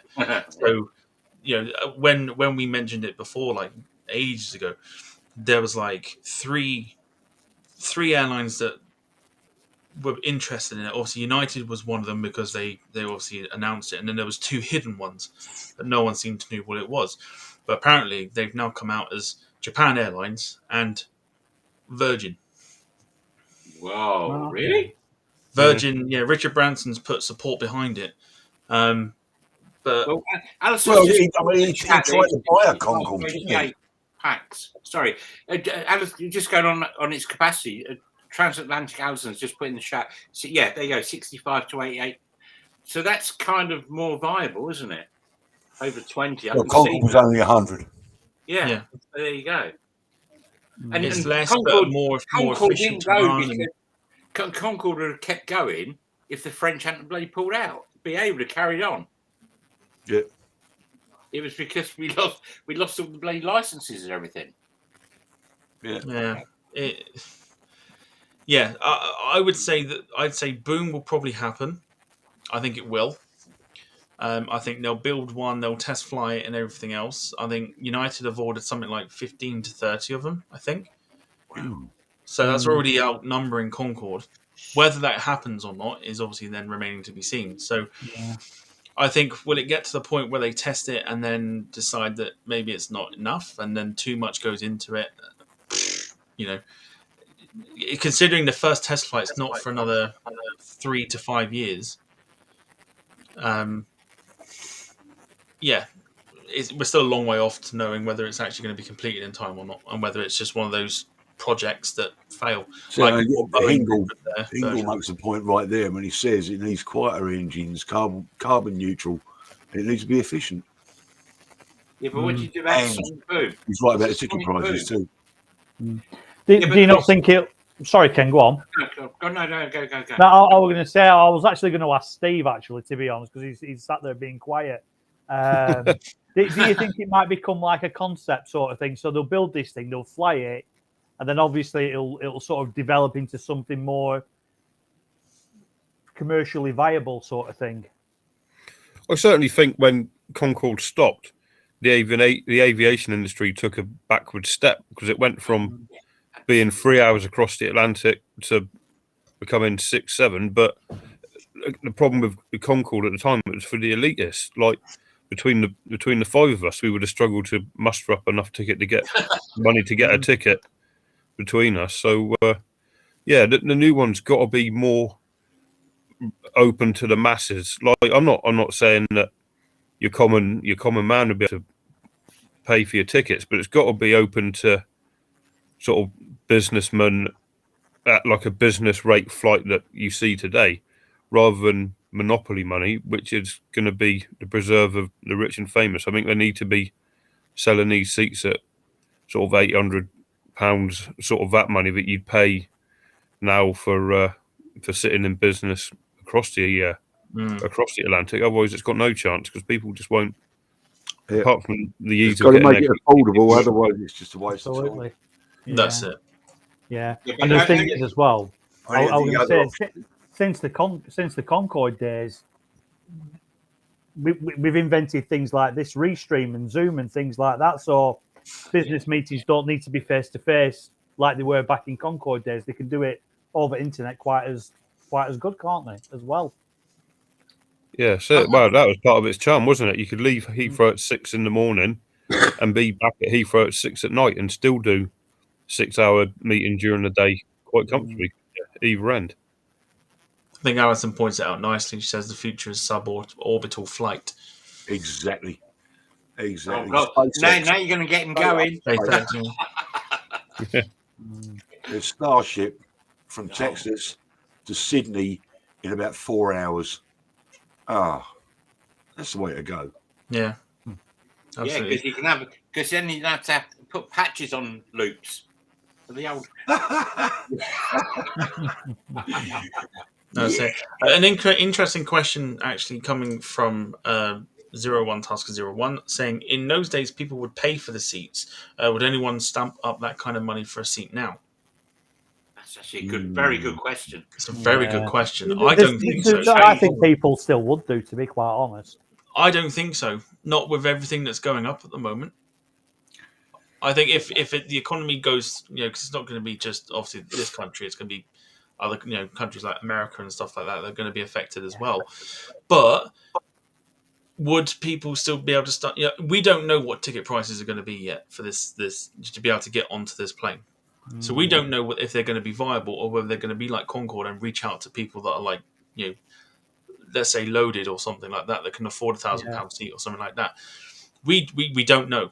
So until we actually know what the prices are going to be and whether it's going to be cheap or not, we can only speculate. And I speculate. I don't think a lot of people will. And I as much as it pains me to say it, because I'd love to see it like a Concorde shape around for a very long time again, I can't see it lasting. The economics around it cannot. No, they'll price people out. There's no way it can be cheap. Unless you're somebody like Elon Musk, of course, like you just charter the whole damn aircraft, Yeah. I think personally the other side would be they build the plane, they sell the image rights to Revell, who make models, and they get their money from the merchandise. Just a thought. It's going to happen. You're going to see a Revell version of. And I'll have it. Boom over to it. I'm sure it probably already exists. Yeah, probably. No, I keep looking for Starship, but it's not out there yet. Yeah, probably. But yeah, it's one of those ones where we'll just have to wait and see. I mean, like I said, it's about 3 to 5 years away before we even see the test flight. Yeah. It's not due to go into service until at least like 2030, I think. So until then, we just have to kind of sit and see what happens. I guarantee it's not going to be for the likes of us. It'll be for. It's going to be elitist, isn't it? It's going to be. Yeah. Well, business type. It may come down to the next level of the top business class. Not first, but maybe business class. But it's not mums and dads going to Mallorca on it. That's for sure. Yeah, absolutely right. Yeah. That's it. So, nice to watch. Yeah, whatever. Right. And I think with the suborbital flight, what Transatlantic Allison was saying, and yourself there, Loopy, wouldn't you need something like a flying suit with inflatable legs to stop G-forces and things like that with something like that? I would demand it.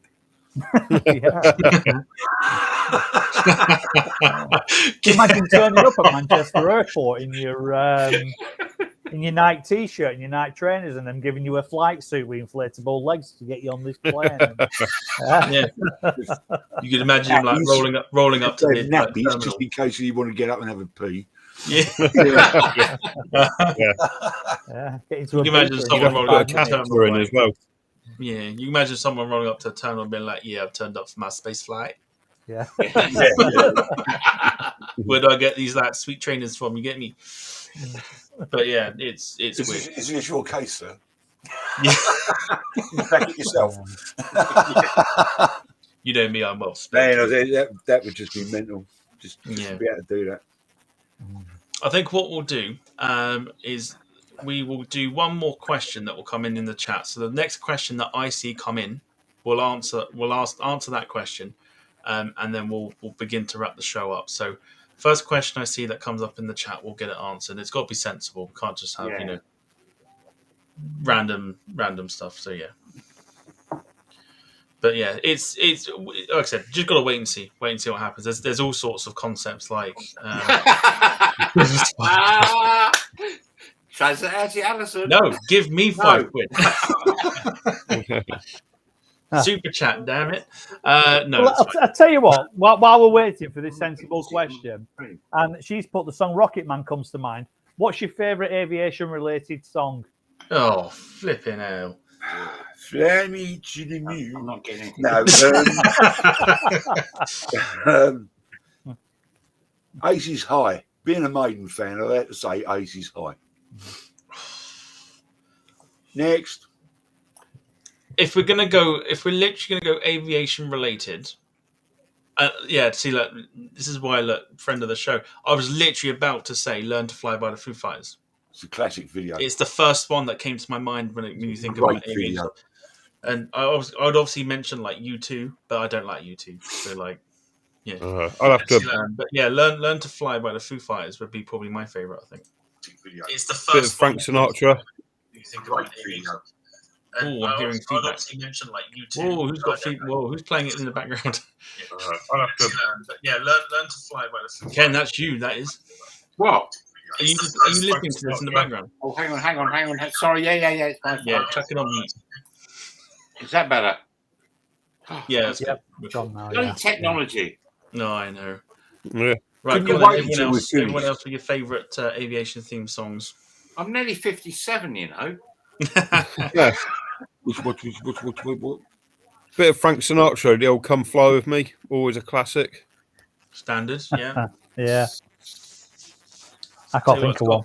It's got quite a few people talking. You've got Hingle with the Top Gun theme, of course. Kenny Loggins. Darren Smith. Leaving on a jet plane, go blind. Yeah, that's Darren well, Smith isn't it? with "Learning to Fly" by Tom Petty. Oh, yeah, that's a good one. I don't mind that one. 01 Tasker 01 with one that I actually used for my Instagram story the other week, The Motors. which was "Airport" by the Motors. I don't see any Bruce Springsteen on there. Shut up, you tart. Up and Away by the Fifth Dimension.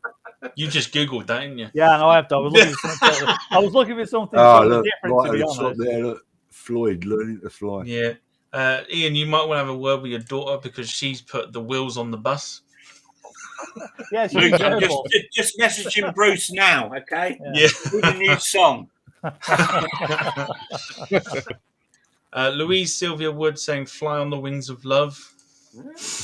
Transatlantic Allison with another corker saying "Fly Away" by Lenny Kravitz. Yeah. Nice. I was thinking of that one. What's that one with? That top one's just come in. It's brilliant. I believe I could fly by Orville the Duck. Cracking. But Brilliant. I can't. Fantastic. All right, let's get one last question here from Hingle. Going around the room, top 3 airports on your spotting bucket list. Steve, you first. As we've just seen now, I would like to go to Amsterdam. That would be awesome. JFK is the other obvious one. And the not so obvious one is Anchorage in Alaska to see a lot of the cargo movements. I think that would be decent. Good shout. Good shout. Ian.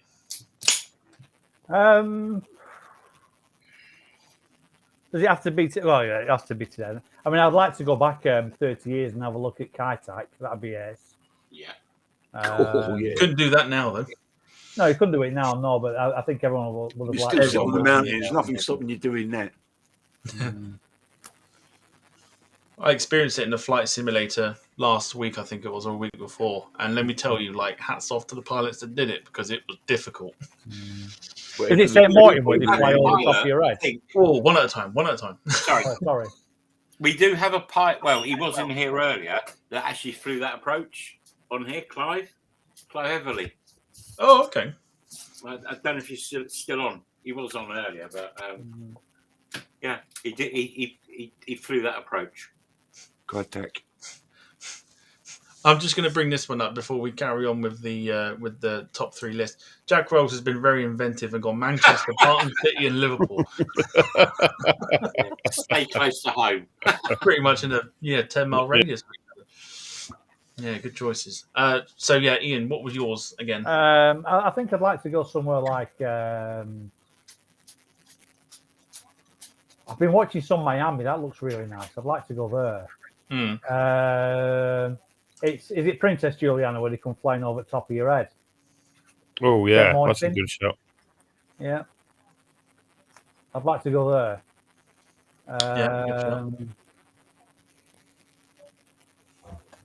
I don't know. I'd like to go to a really good cargo airport, so Anchorage then. but not cold. Somewhere in the summer. Somewhere I can wear shorts. East Midlands. Yeah, I was going to say, yeah, no. East Midlands in summer. I tell you what. Somewhere like that in the summer's evening. That'd be great. Somewhere like East Midlands, yeah. Can't beat East Midlands in the evening. Absolutely. Summer's evening anyway. Yeah. Especially from 6 p.m. until about 3 in the morning. Definitely. Spot on. Yeah. Let's go with Loopy now. 3 airports that you could spot at. Out of choices. It's got to be Frankfurt, Amsterdam, and I think. Yeah, I'll probably go with Anchorage as well. Anchorage getting a little love. Yeah. Ken, you, and then I shall do my 3. Okay, I'm going with Tasker, Area 51, first and foremost. As long as we have a view from a van.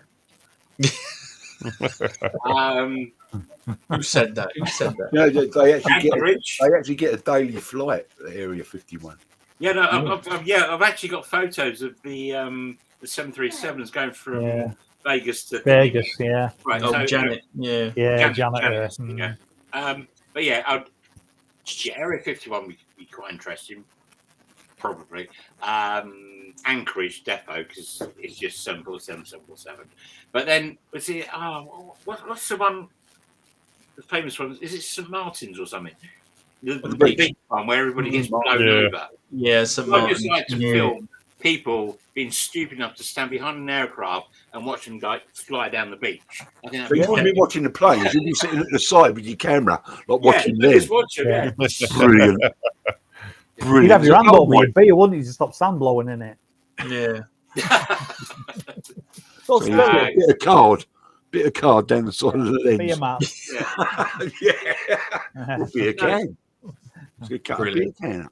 Perfect. Wonderful. So very good choices, I think, so far. But I would go for maybe Madeira.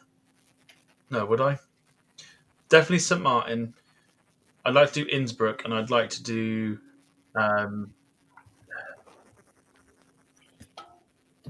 let's say Luxembourg. I think Luxembourg would be quite interesting. Oh, we've been to Luxembourg. When we went to Frankfurt when it was foggy, we drove overnight to Luxembourg, and it was still foggy, and we saw nothing.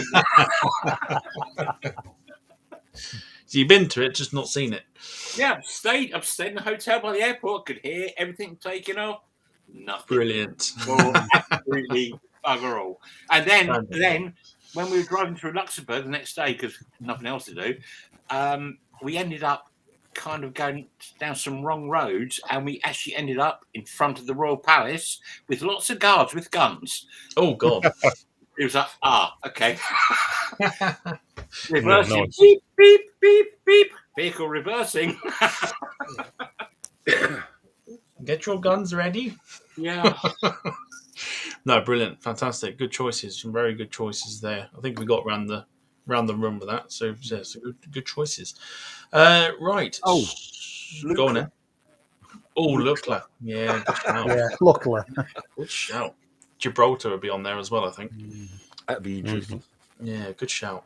Very good shout indeed. Right, so we are going to begin to close the show this evening. So firstly, we'll say a big thank you to everybody watching. We'll just keep that brief because we're still not finished yet. But we are going to go into the next part of the show as we wrap up, where we do some shout-outs. Now, we've completely forgot to warn Loopy about this, where we do some shout-outs at the end of the show to people, friends, family, loved ones, etc., blah, blah, blah. And unfortunately, we are going to put you on the spot. So if you want to kind of give some people some shout outs, and anybody in the chat that's got any, anyone that's got a shout out in the chat, do post them and we'll put them onto the screen as we do ours. So Loopy, take it away. Friends, family. I like to thank my manager. No. All the guys in Airliners Live, obviously. that's pretty much it. Thanks to Ken and everybody. And you guys, of course. Great Wonderful. hosts. Massively appreciated. Thank you very much. All right, Ken, over to you. Sorry, I've just been distracted by Darren's comment. Cocktail bar and end of runway. Where's this? I also like his shout out. Hello, Mum, feed the cat. No. I've got a response to Greg right there. Loopy, where did you get your name? Buy the book. Yeah, by the book. Yeah. Brilliant. No, just thanks to obviously all my guys that help us out on the obviously on the social media, but more, just as much on the magazine. We have such a fantastic team that writes and do photography for. Write and do the photography for the magazine, make it something special. A shout out to Charles, and probably the biggest shout out goes to Sarah, because she's the one that has to send all this stuff out to you guys. So, yeah, that's pretty much it, I think, from my point of view. Good stuff. You weren't even listening. You were like feeding the cat. I was cutting my shutting my curtains. Cutting his nails. Shutting the damn curtains. I've got ears, I can listen. No, well done. That's fine. Right. Let's go. And also, obviously, thank you to everybody that's actually bothered to actually watch all this nonsense. Yeah, absolutely. Totally All forgot this about the viewers. nonsense. Sorry. Yeah, totally forgot about all the viewers. No, that's all right. Okay, so we've done Loopy, we've done Ken. Let's go with Ian. Yeah, massive shout out. Yeah, unprepared. Yeah, just a massive shout out to you, Tom, and to you, Steve, for another good show again tonight. And a massive, massive shout out to Ken and to Loopy as well for what's been a lot of fun tonight. It really, really has. And we should do this again very soon. It's been absolutely fantastic. So, massive shout out to everyone who's been in the chat tonight. And massive shout out to everyone. Sorry, Hingle. Mate, don't even go there, all right? Oh, he's back. Come here.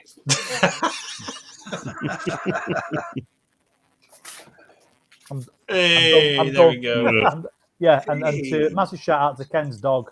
There you go. Nice. Yeah, it serves you right for being such a bastard all week, all right? Oh, you're going about me swearing? Sorry, I didn't mean to swear. Well, there goes my money for the show. No, I've let him out 4 times already. I'm going to go and let the dog out because Sarah's on strike now. We'll keep you in, but I'll mute you just in case there's any swearing. No, I'll lose my money. Jack Rolls has very kindly put £1.79 again, saying thank you all for a fantastic show. Love you all. So thank you very much for that. Still time to get super chats in if you want to do that. You can do before we go off the air. Right, Steve, I think it's you now. Yep, lovely. First of all, Loopy and Ken, appreciate you coming on, and Ken for your continued support, allowing us to access your channel to stream on as well. We appreciate that. Everyone in the chat, particularly Airliners Live, who I know plugged us today, and I always enjoy watching your stream on a Sunday when I've woken up with a thick head because I've had too much to drink. So you just got me right. Ian and Tom, as always, and shout out to the unfortunately soon to be ex-sister-in-law and my little niece and my friends Lucy and Ed for an afternoon today. So I know you're probably not watching, and that's me done. Thank you ever so much. Good stuff. I want to just very quickly give a shout out to very loyal follower of ours. I've been watching since probably the very beginning. Rob Brown Plain Spotting says, any chance of a wee shout out for his channel? 1K subs, a happy boy tonight. Do go give him a follow or a subscribe on his YouTube channel. Do it. Do it now. Do like I said, do give him a follow. He's been very loyal to us. Absolutely, yeah. Over the last, what's it now, 58 episodes that we've been doing. So any love that you can show him for his YouTube channel will be much appreciated. And I'm sure his content won't let you down. Yes, I know. I haven't got to that yet. Celebrity squares. I'm going to put that out there. Jack Rolls is letting me off being a Chelsea fan, but we didn't deserve that loss. Well, you still lost, and that's all that counts. Sorry, Loopy. I'm over it. I'm getting used to this week by week. I tried not to talk about football. Jack Rolls brought it up. Blame him, not me. You're fired. Yeah. And then obviously, Darren Smith saying thanks for Celebrity Squares crew. I like that. Where did I see it just then? He also put get Charles Kennedy on here. He's supposed to have been on tonight. But did you say he went away for business? He was supposed to be in the States. Unfortunately, it now turns out that his visa wasn't up to date or something. Oh, so damn. I don't know whether he got there or not in the end. But yeah, he will be coming on soon, won't he? Yes, yeah. As soon as he's absolutely free, we'll get him straight onto the show. So yeah, absolutely wonderful. And I just want to give a very big thank you to Airliners Live, who put $8.99 into the super chat. Say, great show, guys. Well done, Loops. Thank you very much for the donation. Airliners Live, much appreciated. Thank you, guys. Cheers, guys. Much appreciated. Thank you very much. Right, let's quickly go through my shout-outs. I'll keep it short. And sweet, the dog's getting moaned at again. But we'll go with it. Firstly, I want to say thank you to Loopy and Ken for... Sorry, guys.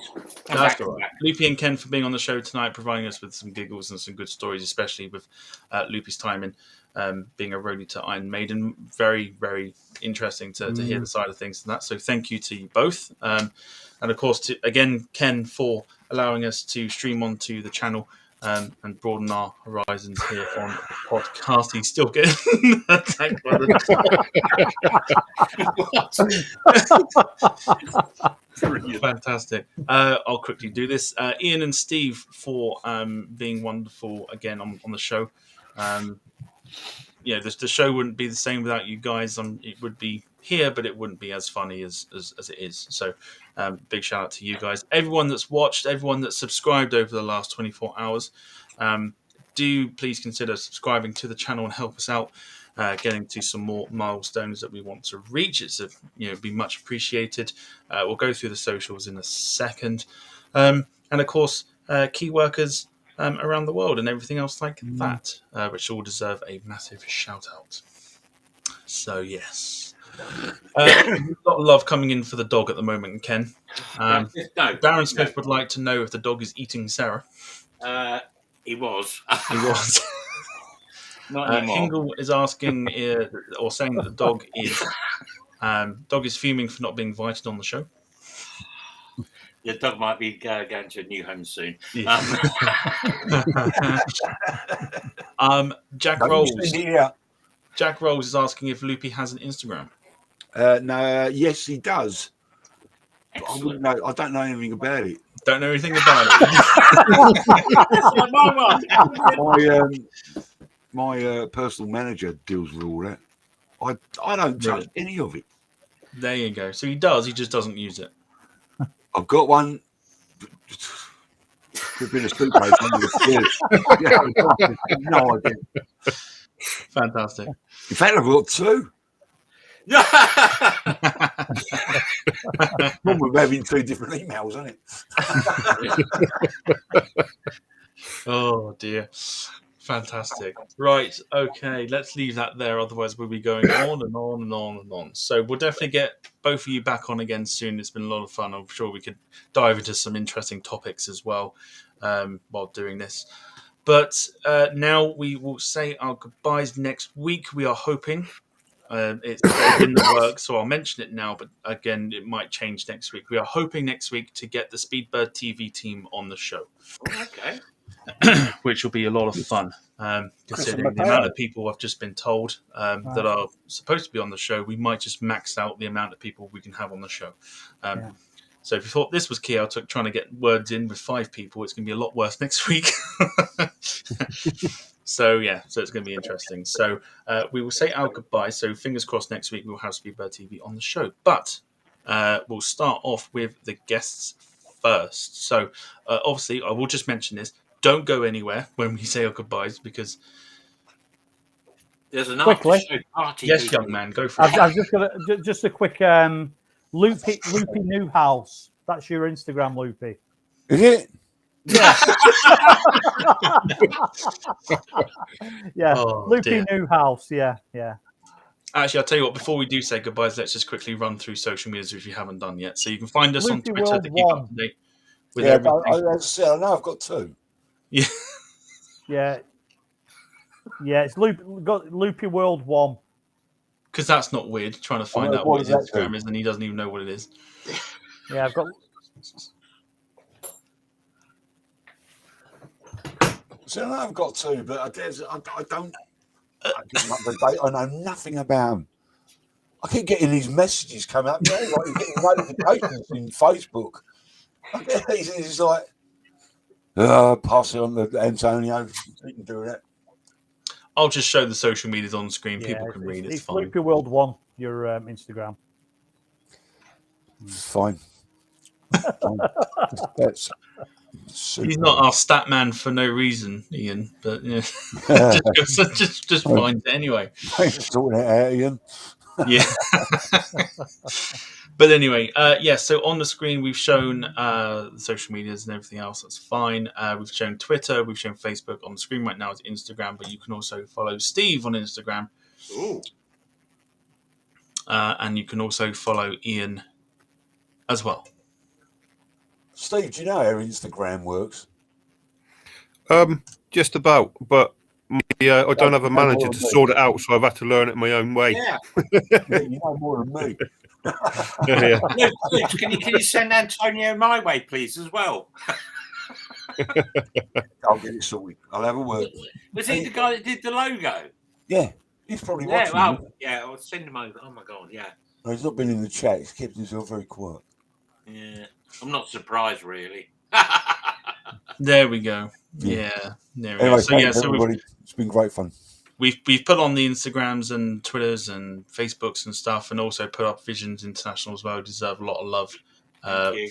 for, like I say, allowing us to stream, and of course, No, we the support streams you and guys. everything. Tom, we support you. What you do, we love it. Good stuff. Don't forget to subscribe, like, and the other bits.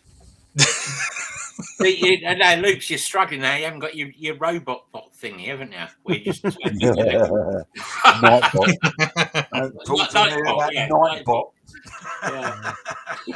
I can't believe you're a moderator. That's his own thing, Nightbot. I can't believe he's a moderator. I've spent Can't time believe in the it, but pub he with is. him. Do I have a FaceTube account? Darren. Yeah. Oh, dearie me. Dear me. It's all getting out of hand now. It's all getting out of hand. Right, Anyway, let's yeah. quickly get off. Let's get out of here. you very much. So we're on Sunday night next week, 7:30 p.m. Oh, no, we're not doing. No, Speedburn aren't on next week. We'll think of something. It's fine. We'll let you know on the accounts and everything else. So we'll come up with something fun, I'm sure. But for now, let's say our goodbyes. So, like I said, Ken and Loopy, don't go anywhere when you say goodbyes because a lot of people tend to just leave. So we'll have a little chat afterwards, just for about 5 minutes or so. But let's go with Loopy if you'd like to say your goodbyes to the people still watching. Goodbye to the people still watching. I love it. It's so so short and simple. I love it. Well, that's all you can do. But thank you, Loopy. We'll see you around at some point. Next time, definitely. Cheers, mate. All right, Ken. Yeah, massive thanks to Luke for stepping up tonight because obviously it was supposed to be Charles. Well done, mate. We've been friends for a while. Excellent. Really, really enjoyed that. Good stuff. And Fantastic. thank you to everybody that's actually watched this nonsense. So maybe get a life. Yeah. You ain't wrong there, honestly. You're not wrong. You're not wrong. But Ken, thank you very much. We'll see you again at some point, no doubt. You're right, mate. Oh, let me just change this back now. There we go. We'll change that back to normal. Right. Let's go with. I'll keep it for the end. Ian, you first. Yeah. Thanks we everyone for. I was just stuck for words then. It's been a lot of fun tonight. So thanks to everyone for contributing. Thanks to Loopy and Ken and yourselves. And see you all next week. Wonderful. Right. In the way that Steve knows how. Steve, if you'd like to say goodbye to everybody still watching. Yeah, just thanks to everyone who watched. I forgot to mention I passed a little milestone on my Instagram this week, so thank you for everyone who follows on there. I do really appreciate that. And yeah, here we go. All right then, cheerio, my lovelies. Stay safe, and until next time, make sure you buy the t-shirt. Have a good week. Cheerio now. Bye bye. Gets better every time. Honest to God, I love it. Final thing for me to say, like I say, thank you everybody watching, who's subscribed, who's done super chats and everything else. Thank you so much. It's always appreciated. But we'll see you next Sunday, 7:30 p.m. for what will be another fun show. Don't know what it'll be yet, but we'll come up with something fun. Until then, have a fantastic week. Look after yourselves, stay safe, and we'll see you next time. Bye-bye.